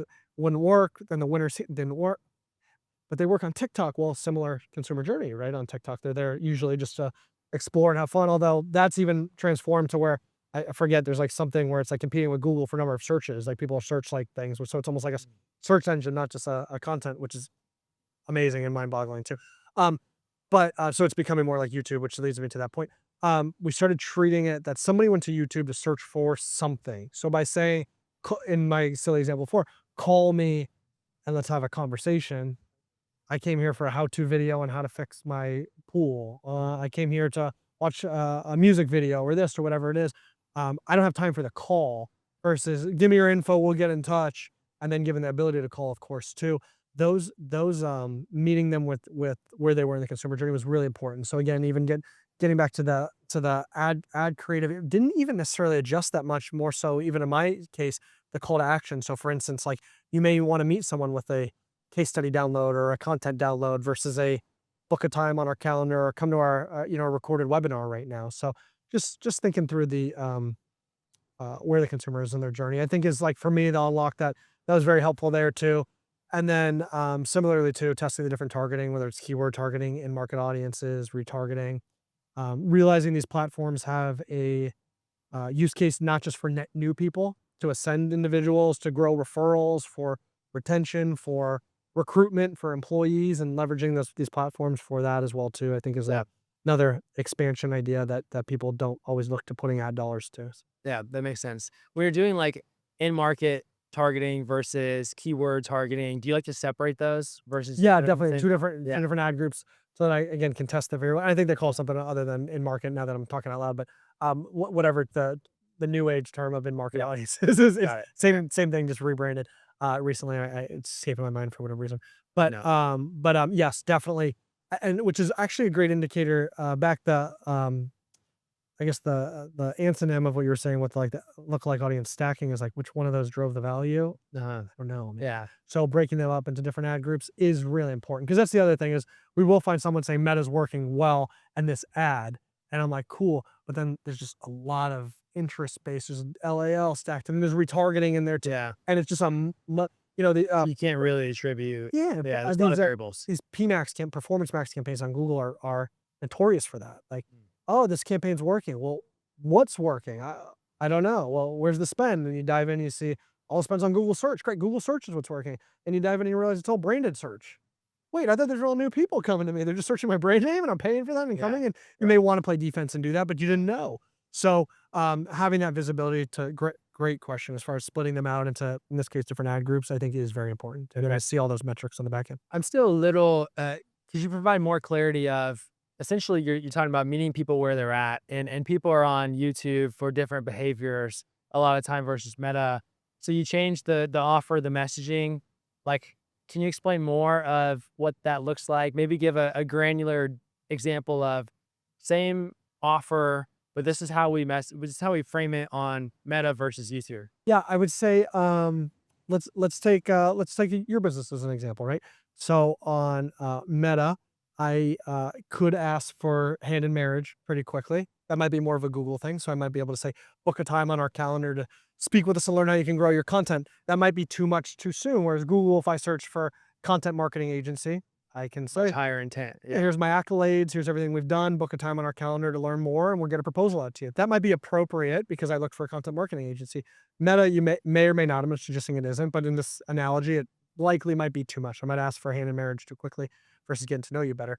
But I'm going to do an audit for you might be very appropriate. Or fill out this, you were talking about on Pampa, the NTA that they have where Yeah. somebody has to fill out a bunch of information.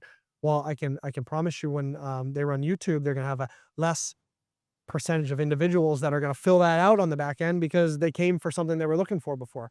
So, what are indicators of intentionality that they can grab from somebody off YouTube? They may need to look elsewhere for that Got it. as an example. Yeah. So, yeah, So so generally, YouTube, you see success being a little bit more direct. You yeah, go, I would say slightly more direct than Meta, and I would say slightly less. I'm pulling you away to go do a complicated task. Like, come on over here, come spend time on my site. On Meta or TikTok or one of these, I'm scrolling around having a good time. Come on over, check me out. Cool. yeah, makes Now that you've sense. checked me out, spend some time with me. Cool, I like you. Mm, YouTube's a lot more come on over quickly, I promise. It'll be very quick. mm. And I'll get you get back to what you're doing. And then once you come over here, let me get what I need out of you very quickly. Now you could stay if you want, but you could also leave really quickly if you want to, Got it. as an Okay. example. So. I like too the example that you used of like the founder taking calls to certain qualified businesses. Yeah. That still applies to both, Yes, it really, because does. Yeah. it's fast, right? And, They're going to a calendar and they're qualified. totally. And in my example there, actually the only difference between YouTube and Meta was not the creative. It was actually just that, the asking for the call versus fill out the form. And then that was literally so what, dude, tell me all you learned. That was my only difference maker between YouTube and Meta Mm. was on Meta. I could ask for you to call me up on YouTube. I couldn't ask for you for a call. I had to say, give me your info. And if you want to call on a percentage called, great. And those that didn't, then I was able to, work the rest of master email or something like that, or outbound as an example. It was the only difference maker in that being Mm. successful was Okay. just the call to action. That So, makes a lot of sense. That's yeah. good. Any favorite softwares? We talked about Hyros. Yeah. Go High Level is a big one for a lot of people. Um, Alaware, we mentioned for speed to lead, power dialing. Any other softwares that you find really impactful? There's a bunch you mentioned, but like Gong is great for listening and scoring sales calls as well too. I think that's super helpful. I love there's a bunch of these, but Comment Guard helps you manage your comments to be able to remove negative comments, set up automated responses or whatever that is to people. Okay. That's a profit center. People forget about their comments. How's that a profit center? Like, Oh how do gosh. you use it to where, like, really drives more? Yeah. I mean, think of it as so comments on Facebook. I think of as like almost like a live chat, but Mhm. nobody ever Yeah. thinks about it like that. They're like, oh, it's a forum. They post it and they go. But again, speed to lead matters. Well, they didn't give me their contact info. No, but I can engage with the conversation. So if someone said, "How does this work?" and I let that sit for 4 days, when I go to respond to that comment or I go to message them, they've moved same speed to lead everything we talked about there. It's all gone. It's all moved past. They've forgotten about it. They don't care or moved on. Some do, great. But if I can respond within seconds or minutes or whatever it is, I've got an engaged conversation. By the way, I can move it over to DM Got it. and then actually turn that into what's your name, what's your phone number, what's this? Let's tell you a little bit more as a way. And you can track that back and you can equate a revenue and profitability to that. Mm. And I have in my career. I've been able to justify the expenses of live comment moderators tagged with some software that you asked about Mhm. that pay for themselves many times over. So now my Facebook comment people are salespeople. And you're like, what? I wanted someone overseas for $4 an hour to manage my comments. No, get a high caliber, great person where the comments that are good get triaged to them so they can work them like a sales rep. And the ones that are okay, we can put some automations. The ones that are bad, we can remove. That's really good. So Yeah. Yeah, I mean, I haven't heard about it until you mentioned it, but that is a huge piece. I see so many people who don't moderate their comments at all on yeah, their ads, and when you're spending, you get a lot.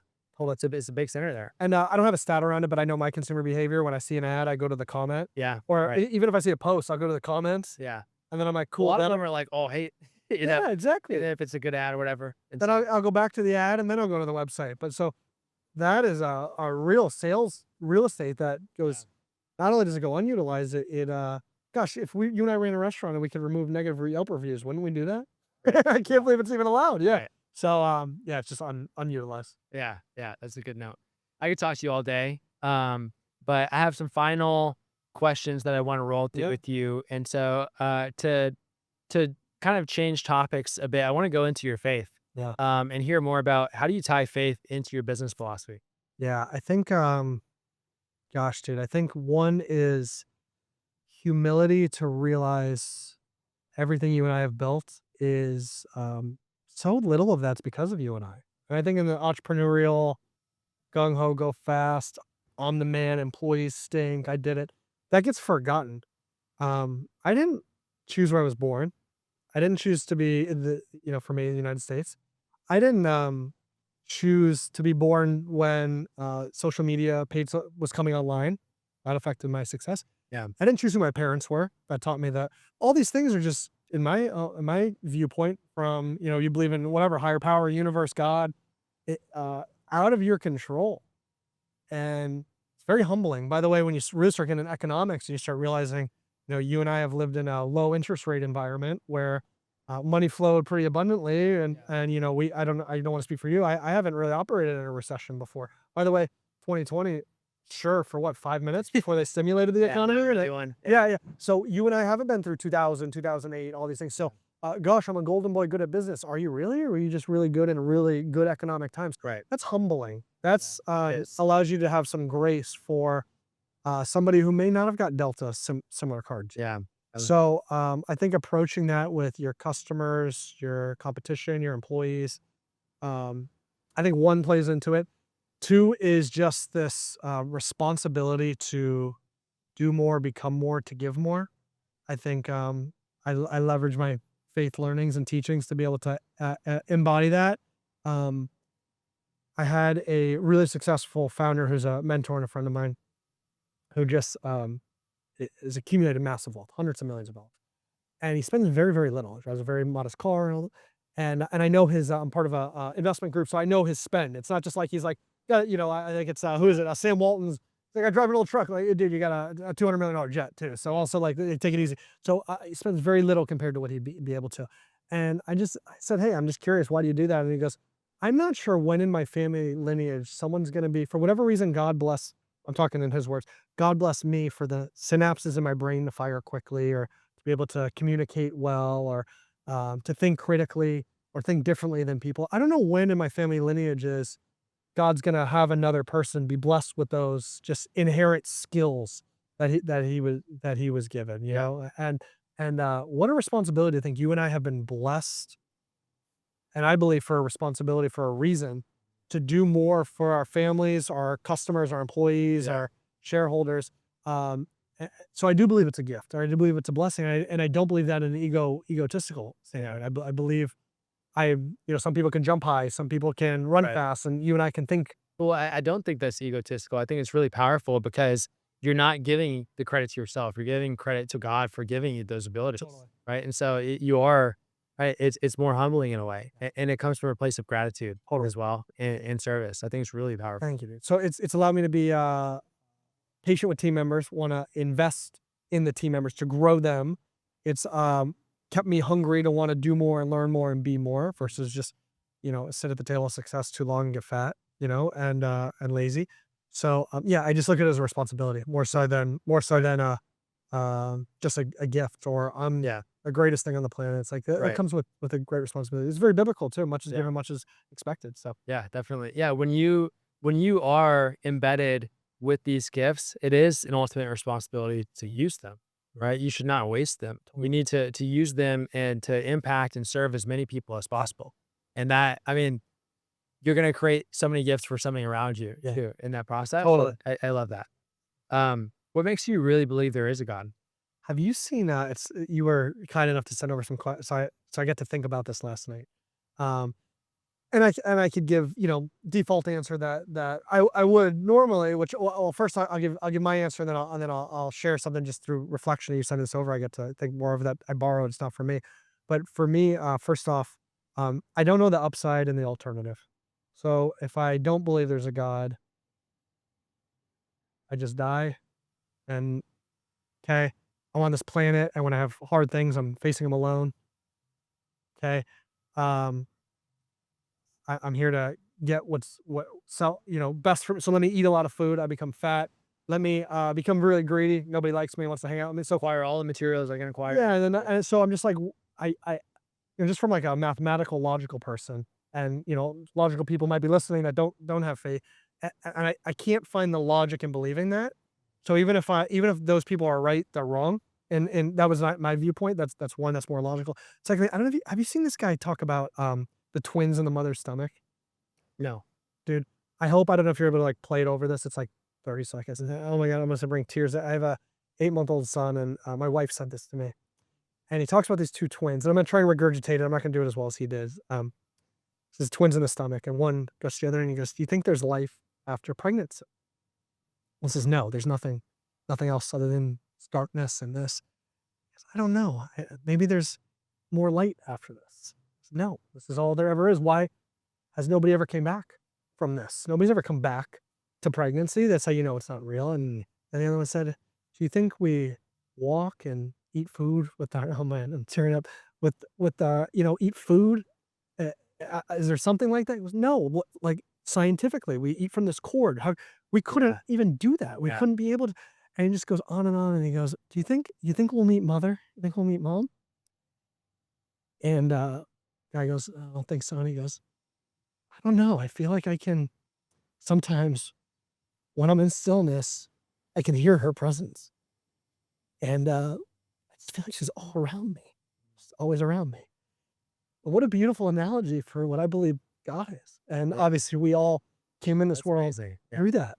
And if and we don't remember, but if we had those thinking skills in the womb at that point to come up with those reasons to why there is nothing after Right. pregnancy, Right. and then of course we're where we are now, and it was just such a beautiful analogy for me to just realize there's a lot that I may not understand, and and I it's my story, and I'm sticking with it as far as Yeah. there is a God. And Yeah. I just found tremendous upside in my life when I embody that belief system. Yeah, that's such a powerful Yeah. analogy. It's like it really hits home. I love to your answer to that from a logic back standpoint. That truly is what I was more agnostic. I would say about 2 years back and the most of my 20s and teens as well, like later teen years. And it was because I felt that I was a very logical person. And I was like, I don't know, the Bible, like these stories to me logically, like they kind of sound unbelievable. Yeah. Like it just doesn't seem logical.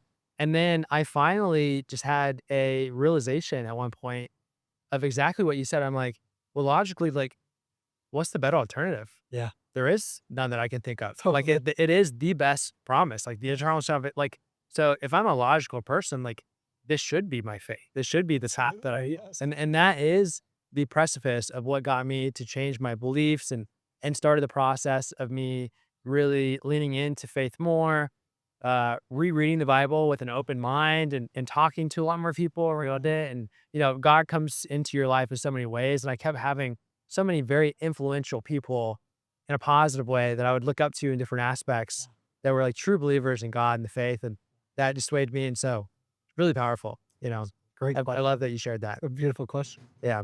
I'd love to hear too. You recently had a son Yes. that as well. Yes. So what's been the best part about being a new dad? Oh gosh, dude. I think I used to look at this as like a cheesy, nice guy answer with their significant other and be like, sure, my wife. Yeah. Holy cow, that's got to be number 1A when it comes to decisions you make in your life with your partner. It changes everything. So Yeah. and to see my wife, who's an amazing partner to me, just become an amazing mom has been like just the coolest thing to see. And then you and your significant other, you see half you and half them, and you're like, that's got to be God's greatest gift He's ever put on us. But the fact that that's how more humans are made is you and the love of your life create something that looks and acts. God, it's so amazing. And then and he's only 8 months, not old enough yet, but back to the responsibility.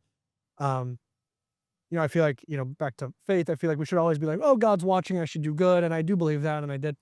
But I know that little boy is going to copy every move I make. And I'm like, Yeah. from down to like yelling at the dog, hey, get out of here.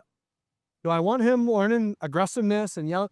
Yeah. So it's changed me dramatically to be like, what I'm doing in private or away from him are the habits that I'm creating that I'll do when I'm next to him and in front of him. And that's a lot of responsibility to shape someone's life and viewpoint.